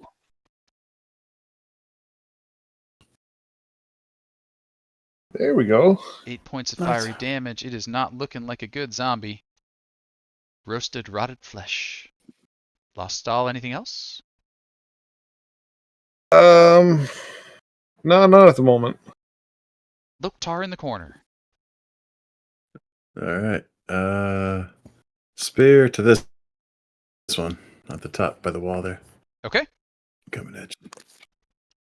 Oh, not good. 7 will miss. Oh, Remember, you I do have have a Bardic. bardic inspiration, which is a D6, I believe, Yep. right? D4. Sure. Oh, D4. No, is it D4? No, it starts at D6, I think. It starts at D6. Okay, D6. Okay. Yeah. I'm thinking of something else. Sorry. 9. Good news is 9 hits. anything would have worked. Everything is So guidance. you've got it. All right, 11 points of 11. piercing damage. Good hit. Yes, to this guy here at the top. And Got then bonus action. I think I have this thing. Bonus action, second wind. Just a little bit of healing there for 5. Undoing all of my hard work, I see. Fortune. It was very hard work. What do we got? So I have to ask, Lost Doll was in the hallway now, or did you just kind of I peer poked around? my arm in and I pulled myself back. Okay. Fortune's just going to move back then. Okay. Seems we got the line working here. And Fortune can't think of anything more clever to do than just throw knives. So Knives are fine. The fact that I've been standing here and not gotten hit by anything is so amazing to me. Okay, well now you've jinxed yourself. So and that's 17 damage. So I'm hoping if it dies, it can't make Wow. it save. That is 17 damage. 17 damage means the DC is a 22. wait, hold on. Which one are you targeting? The front one. The front one. Then I have a question for you, DM. It is not technically healing.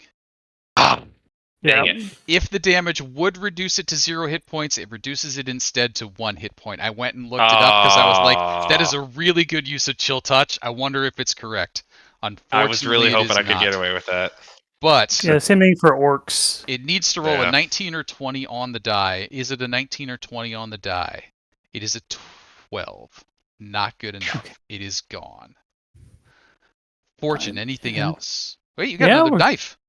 I got another knife. An 8 does hit. 8. I believe an 8 hit Oh. earlier, yeah. I ignore the sneak attack damage, so 7 psychic damage. 7 psychic damage. And going straight down the pipe to the next one here? Yep. You got it. That is then going to bring up some zombies. Zombie! We'll go after Durin. Durin, slam. 6. Alrighty. No. Terrible Loktar, can you not zombies. spin your hands like a lawnmower blade or something and just kind of move forward? Yeah. Zombie attacking the bugbear. Bugbear, 21 That is to how hit. children fight. Uh-oh. That is how children fight. 3 points to Loktar. Oh, Shit. We're going to shoot down the line. Longbow, straight ahead. 21 to hit.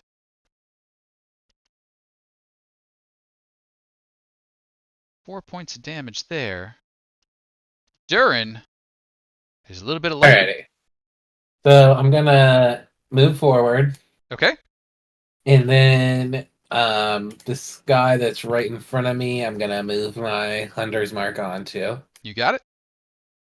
and then I'm gonna attack him. 21 And hits. 21 plus this guy plus this guy. Oh my gosh, 3 ones 8 in a row. points of damage. Is that rolling? That's not. No, 1d6. Yeah, 1. That's okay. not. Oh God, that's. Oh yeah, it horrible. added it on to my Yeah. I have to That's roll it just separately in horrible. here. Yeah, just a rough run. 8 points of damage though. It is damage. Doesn't force the check yet, though. Zombie that can't reach anybody, can't reach anybody. Zombie for Durin and zombie for Bugbear. Bugbear, slam! 19 hits a Bugbear. Bugbear takes 3 points of damage. Durin, slam! 17, Durin? Oh, that's just enough. Just enough. Yeah. 3 points of damage there. Zombie. Montgomery. What do we got? Are you using your new shield, by the way, or no? Yeah, but I already had a shield. Oh, okay. All right. I don't think he can use it to its full effect until he spends some time with it. I'll just say it's in a tuned one, so. Yeah. I just didn't know you had a shield before. I was just asking. Yeah. All right. Now I got a cool one. Up, and I will ring my bell and hit the one right in front of, right there. You got it. Dexy Chexy. And 18! oh, of course. That Takes is the nothing. ninja. Montgomery, anything That else? is a ninja. And that will be Was that the it. fast one? I think you guys already killed the fast one. I killed the fast one. All Yeah. right, well, then we're just going to go back to the tried and true acid splash. I'm going to target. Let's do that one, and just for fun, I'm going to get that one. You got it. So DC 13 dexterity checks, Top, please. bottom, both fail. Oh, Nice. Oh, 0. Just Yeah, like leave it at is that. he like Into the is he acid. like extra fail? Yeah. I got him with that nice 4 damage, y'all. So that nice 4 damage means that this is a DC 9 Constitution check. He's not going down. Wow. Now the good news is all of these 20s that are coming up with the Constitution checks aren't coming up on my attack rolls. Telavir, anything else? No. True. All right, True, Lost true, Doll, true. what do we got? I'm gonna try to burn a brain and throw another firebolt. Just looking down the hallway, send another fireball right in front of Durin there. You got it.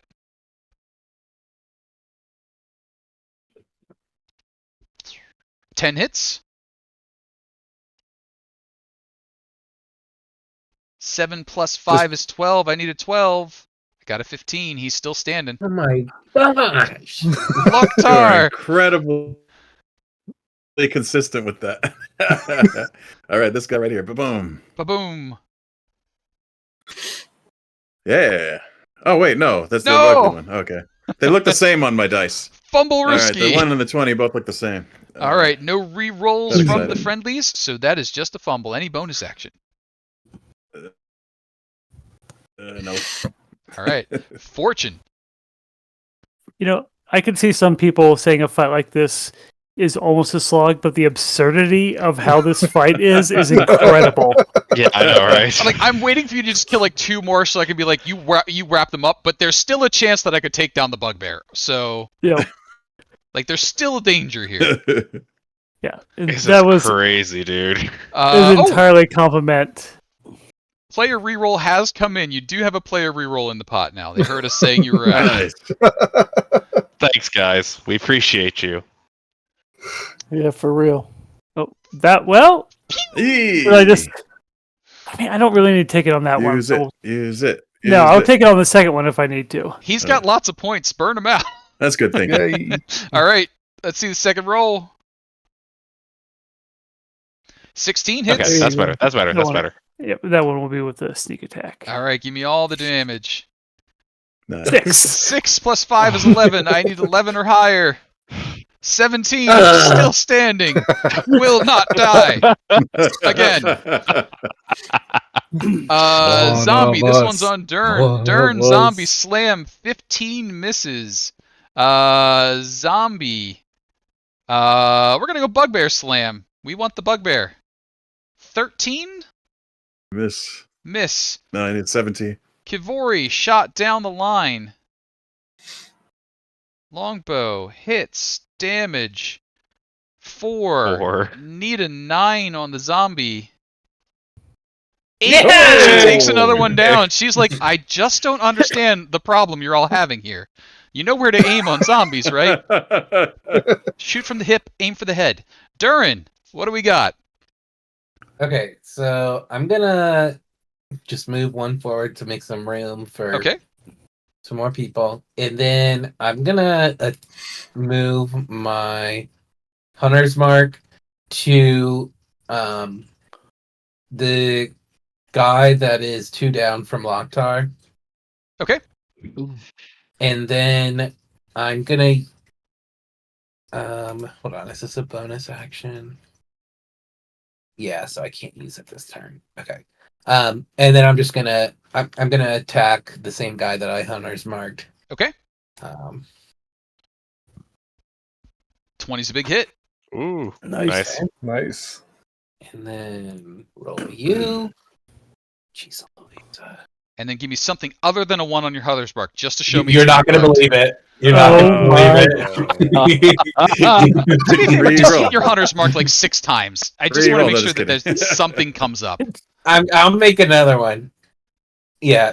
Okay, Okay, yeah, so yeah, you're so just it is- rolling absolutely terrible. No worries. Sorry, I didn't mean that way. Okay, it's okay. Yeah. 8 points of damage there. Good All on the right, that's going to attacks, bring though. up 3 zombies. 1, 2, 3. These 3 zombies are like, we're tired of Bugbear, we're going after Durin. So we're going to get a Durin surround and 3 attacks. Moves up here. Durin. 1, 2, 3. Ooh. A 20 Good and a hit. 17 are going to hit. Yeah. That's going to be for 2 plus 4, 6 points of damage. Alrighty. They just can't handle the fluffy. Ooh. Montgomery, what do we got? Let's see. I'll go ahead and move up. And so he's got his bell out right now. What would can I like put the bell like on my belt and pull out my warhammer? Sure, yep, you can stow it and pull a warhammer. All right, and then I guess I'll attack that one. Can do. Oh, actually, I guess I gotta come in here and equip it now. Okay. Oop, there we go. I go back to actions, and now I can attack. Oh. Yeah, wow, what a nice miss. Super bad. Montgomery, anything else? That's it. All right, Televere. All right. I kill am them. going to. I'm working on it. I'm gonna move up. Let's say right there. And can I get a hit off on him? Can I see that around the corner, or Yeah. would I need to move up? Yeah, further? no problem. Okay, cool. I'm going to use Tried and True Acid Splash. So go ahead and give me 2 dex saves, 2 dex please. saves, you got it. I'm hitting this one and this one. If it would, there we go. Got it.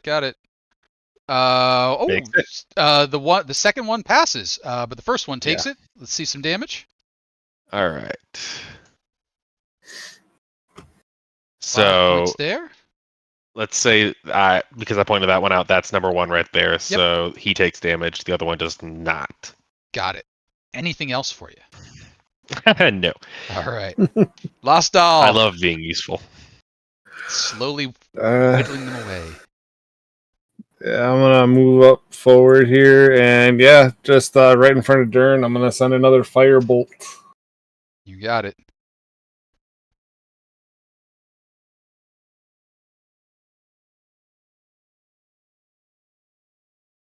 "12 hits. 6 Or damage. 6 fire. It is a wounded zombie, but it's still a zombie. Lost all anything else? No, not at the moment. All right, Loktar. All right. I got a personal vendetta against this guy up by the wall here. Let's see it. Here we go. He wronged you in a past life. 7 points of damage forces Chunk. me to roll the check. 12 or better.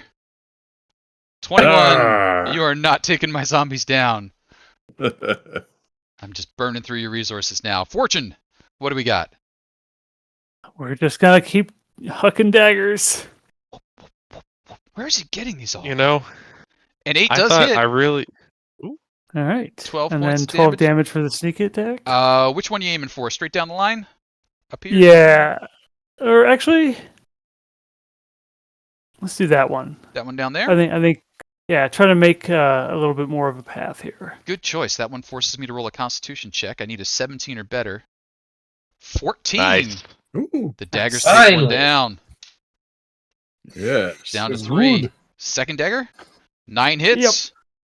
6 points of For damage. 6 Which one damage. you going for? This one will have to be the one down the line. Down the line.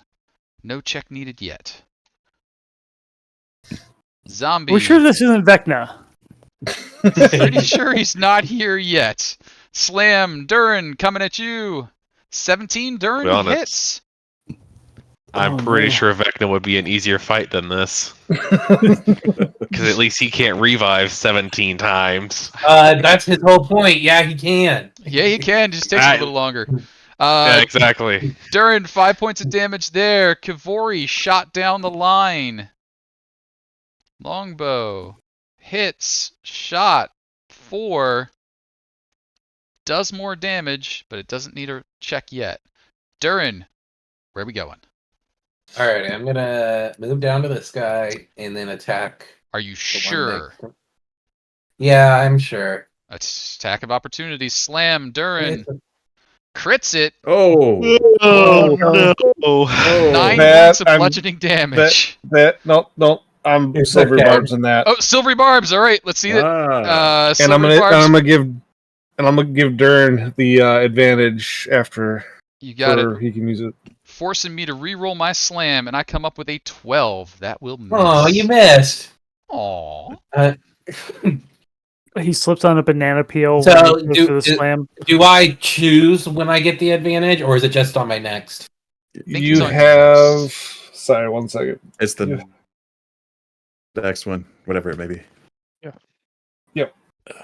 Okay, so I get advantage on this attack roll then. Yes, please. On the next attack roll. Oh, thank God I needed it. 13 Ability hits. check. Let's see some damage. Zero. Alrighty. And something other than a 1 on the hunter's mark. Hey! There we go. Oh, nice. It does God. work. 10 points of God. damage. Whittled away, but doesn't force the check yet. Okay. Zombie, Dern, attack. 18 hit. Slam for 3. Zombie steps down to attack Dern. Slam attack. Okay, 13. Doesn't hit. that misses. Yeah. Montgomery. They can hit you. For some reason, the bugbear is just like ghost when they're going after him. It's that long, lanky body. They're like, what in the world? I mean, I'm a hulking 320 pounds. If I stand completely still, they cannot Yeah. see me. They have a lot of time. All right. It's super easy to find you. They're just like, anywhere we hits him. Yeah, he takes Montgomery, up the whole 5-foot square. I'm taking a swipe at that one right in front of me. You got it. 6 will miss. Still missed. Wow. Rough I got day. such a good chance of hitting him too. That's it. All right. Yeah, I don't want to move. I'll invoke a attack of opportunity. You got it. Telavir then. All right. I'm gonna shock everyone with what I'm doing. I'm Fireball. going to. I wish. I'm going to cast Acid Splash. Okay. Shocking, right? On this one and that one. So if Okay. you could give me a dex check. For the left. For the right. All right, so left will take left. damage.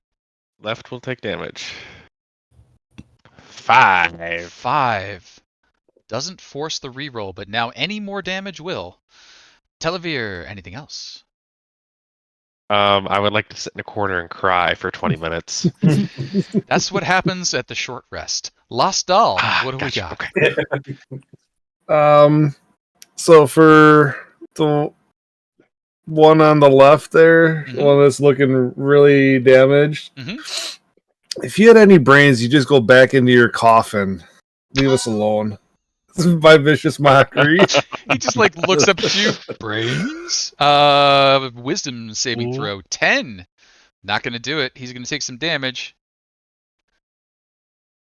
Max. 4 4. psychic damage. 9 is the saving throw he needs. 21 is what he gets. Just give it to me on attack rolls, guys. Come on. Loktar. What's their plus to Constitution? Plus If you don't 3, mind me I think. asking. Yeah, it's Plus a plus 3. 3. If you hover over the number, you see it. Yeah, no, I've just been okay. rolling. stupid on You've these. been really good. 7 will miss Loktar. I moved over and everything. All right. Fortune, can you get us out of this quagmire? He's gonna definitely keep trying. Psychic Blade, 16 hits, doing 9 points of damage, 14 or better. A 15 stays up. Wow. This is unbelievable. You seem like throwing it more and more, like Uh, faster and faster. Like, come on! At this point, you're like Kickstarter. starting to get a headache from making all these psychic blades. Yeah. 21 hits, 6 damage, 11 is the con check. The number is a 22. 22. He is Alrighty, not we're going gonna back stop. to D&D Beyond. No Sometime. more rolls. Zombie, Durin, attack, slam, super misses. Scout, Nice. Kivori's gonna we take might a need shot. to take a short rest in the middle of this combat.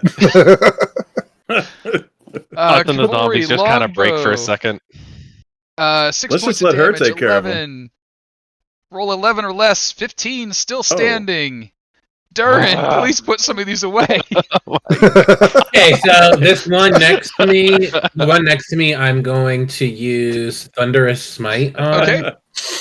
Well, I'm going to attack it with Thunderous use Smite on, Thunderous yep. Smite. 10 hits. Alrighty, so I roll regular damage, and then Thunderous Smite is on top of that, correct? Yes, correct. Okay. Oh my god, thank the Lord. Chat wants to redeem one point of radiant damage. Okay, that's 9 damage. 9 damage. 9 makes it a 14. 14. 8. It's enough. Yeah! Goes down. Yeah! Get rid of them. Down to Works. 2. That was worth a spell slot. All right, Dern, we got 2 zombies attacking you. Slam 1, 13. Slam 2, 15. Oh. Both miss. Montgomery. I'm Hit, take a hit, swipe at that hit, one right in hit, front of me hit, again. Hit. Unbelievable. Unbelievable. 3 Wait, how do you won't get 0 do it, but damage we've got there? a player reroll if you want to burn up a player reroll. Yeah, I'll take a reroll. Why You not? got it. Take that I'm bound to reroll. hit. Right, I'm bound That'll to hit. hit. There we go. There we go. That'll do us some damage. 5 points. 5 points Bro. makes it a 10. DC 10 con check. Crits it on a 23. Won't fall down. All right, and I'll step to the side here in case somebody wants to move up. Oh no! Why would you do that? Why would you do that? You You've feel like exposed the back Fortune's line. grabbing you a little bit on the back, like holding you in front. we Why? No. we Hey, can tell guys. you want to be there. Thanks for the raid out there in Chatland. We are trying to kill 2 zombies at this point. My rolling average for the Constitution saving throws for zombie fortitude has to be a 20 or a 21 at this point. I Yes. will go back and do some math later, but the dice have been ridiculous. Televir, please kill 2 zombies. I'm doing what I do. I'm just gonna throw an acid splash. You I'm got just it. gonna go ahead and roll damage. You can just tell me if it hits or not. Dex on the left, Dex on the right. They both super fail. You do 6 points of damage to both. That means both of these zombies need Constitution saving throws of 11 or better. Left one, 17. Right one, 8. You got one. Yeah. Down. All right. We're down to 1 zombie. Lost all. Let's do it. You know what? We're gonna keep the psychic mockery going. I am just gonna say, follow your friends. Just go back in the dirt where you belong. Back in the dirt. Wisdom saving throw and 11? What is your DC? 14. 14. He's taking some damage. Oof.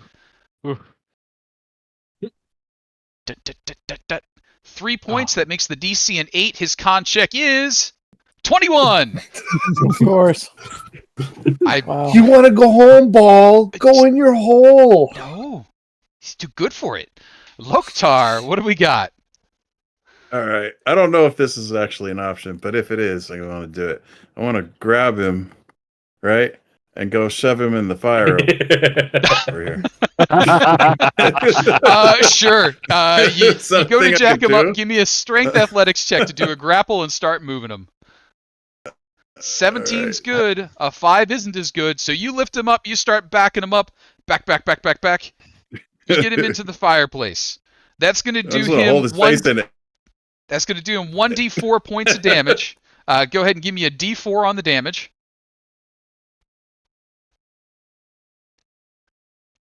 4. That makes the DC a 9. He rolls a 21. A 21. The zombie laughs the Burn in fire. hell, zombie. So now you're dealing with a flaming zombie who's like absolutely at you. Fortune, please kill this zombie. Can we say because the zombie's head is currently being pushed into fire that I have advantage on these attacks? Yes, let's go for it. Please just make this end. Roll me a crit so they can't continue. The DM's just begging. Please. gives you advantage. Not a crit, but it's some damage. 11 points makes 11. the DC a 16. The Constitution saving check is a 9. It is over. Thank you. Oh With that, the room finally goes quiet. The zombies are no longer moving. The bodies Ever see are still. another undead, it'll be too soon. I look really awkwardly at Loktar. Yeah. I need a nap. I understand now why they call these creatures abominations. Yep. On the southern side of the room, long since ruined and desecrated, a shrine to Ogma, guardian of knowledge, has been smeared and defaced. The zombies have been bouncing around in here. This area is a shambles of melted flesh, burnt flesh, chopped flesh, arrows everywhere. It's a bad scene. But the good news is you don't hear any alarms being raised. Whatever shenanigans you've been up to over the last couple of minutes haven't been enough to raise the alert. There's another door in the southeastern corner of the room. But given the time that has ticked by in the real world, I think that's where we're going to bring this session to an end and save opening that door till next week. That means our session 1 next week will start off with the conclusion of this particular adventure set, and then we will pick up on the next set doing our time skip in real time there. As we sort of fade out here, I'm going to give the party an option. And that option would be you can try for a short rest now, in which case somebody will be rolling me a fateful die to see if there will be a encounter while you have a short rest. Or you can decide not to have a short rest and continue on with no risk of a wandering encounter. Talk amongst yourselves. Do you want to try for the short rest? Should we vote now? via thumbs? Yeah, I'll take a short rest. I vote yes. Short rest. I vote no. Okay, so I saw 2 up, 2 down, 1 sideways. I think Montgomery is the tiebreaker at the moment. Oh God, I was going to say I'll abstain but because I'm not injured, right? I don't need a short rest, and That's I why I only was do doing one it, spell. But how bad are you guys? I go up to Dern and I hand him that potion that he handed me a few minutes ago. Cool. Basically bloodied. I'd like to get my Yeah, all right. Let's take a rest then. I'll vote yes. fighter Oh thing back. no. Okay. So as the party settles down for a short rest and, maybe you take a little time to tidy up the things, secure it, I'm going to need someone to roll me a fateful D20. You do not want to see a 1. Okay? A singular 1, no crit fail. Somebody roll me a D20 and don't crit fail. Okay, I gotcha. Roll. I didn't. 15. There you No go. crit fail. You managed to take the benefits of the short You know what? rest. I'll take a 15 as making up for my ones. With that mark. There we go. So, party can take the benefits of a short rest. Please recover spend your hit dice to recover your hit points, recover any spell slots, etc. that you would during a short rest. We'll pick back up next week with the conclusion of Nest of the Eldritch Eye and probably getting us started into the full version, which will be the Vecna Eve of Ruin, which means we'll probably be finishing up here. Then we'll start talking about what you're all doing during your level 10 glow up, and then we'll lead in to the situation from there. hope you all had fun. I appreciate you suffering through a absolutely impossible to kill zombie horde. I don't know what's going on with the dice tonight, but sometimes statistics clump odd things together. Any shout-outs that you'd like to do before we say goodnight to everybody? Shout out to the DM for being a great DM and giving us a good Yes. time. Oh, Yes. thank you very much. Oh. I appreciate all the players being here. Yep, but a shout out to all the people that bought us rolls too. Yeah, It thank you was guys. really Yes, helpful. thank you. Thank you guys so much. And I'd like to point out that someone did say they didn't know they were walking into the Beards and Glasses con. Awesome. Hey, I don't have my glasses on today, but that's just because I've got everything zoomed in. Also, can I give a shout out to my wife, man? We just had our 25-year anniversary yesterday. Oh, congratulations. absolutely. Congratulations. Very much Yeah. congrats. That's awesome. So, as we start to wrap things up, we've been 20 sides to every story. If you like what we do, make sure you swing by the Discord, come say hi and hang out. That's where we like to gather folks to play the next round of games. They made me go hunt these folks down, so I had to go outside the group hunting to pull some of these folks in. Who you're seeing on screen right now, some of these are the second session that they've ever played with us online. Some of them had a few extra from there. So if you like what they do, please feel free to swing by, give some compliments. If you swing by and insult us, we'll kick you out of the Discord. But other than that, I would love to get some feedback from you. I believe there are some games going on this weekend as well. For all that information, check out the schedule because I always forget what's going on. Beyond that, thanks everybody. I've been Casey, and let's go see if we can find somebody to raid. Alex, if you're listening, go ahead and hit the raid button. If you're not listening, I'll find it in a second. It always takes me a little bit. Thanks everybody out there to chat. Have a great one. And looks like we're going to go raid Behold Roleplay. We'll see you over there. Fallout, awesome to see you. Make sure you swing by and say hello. Talk to you all a bit later. Ba-dum-bum.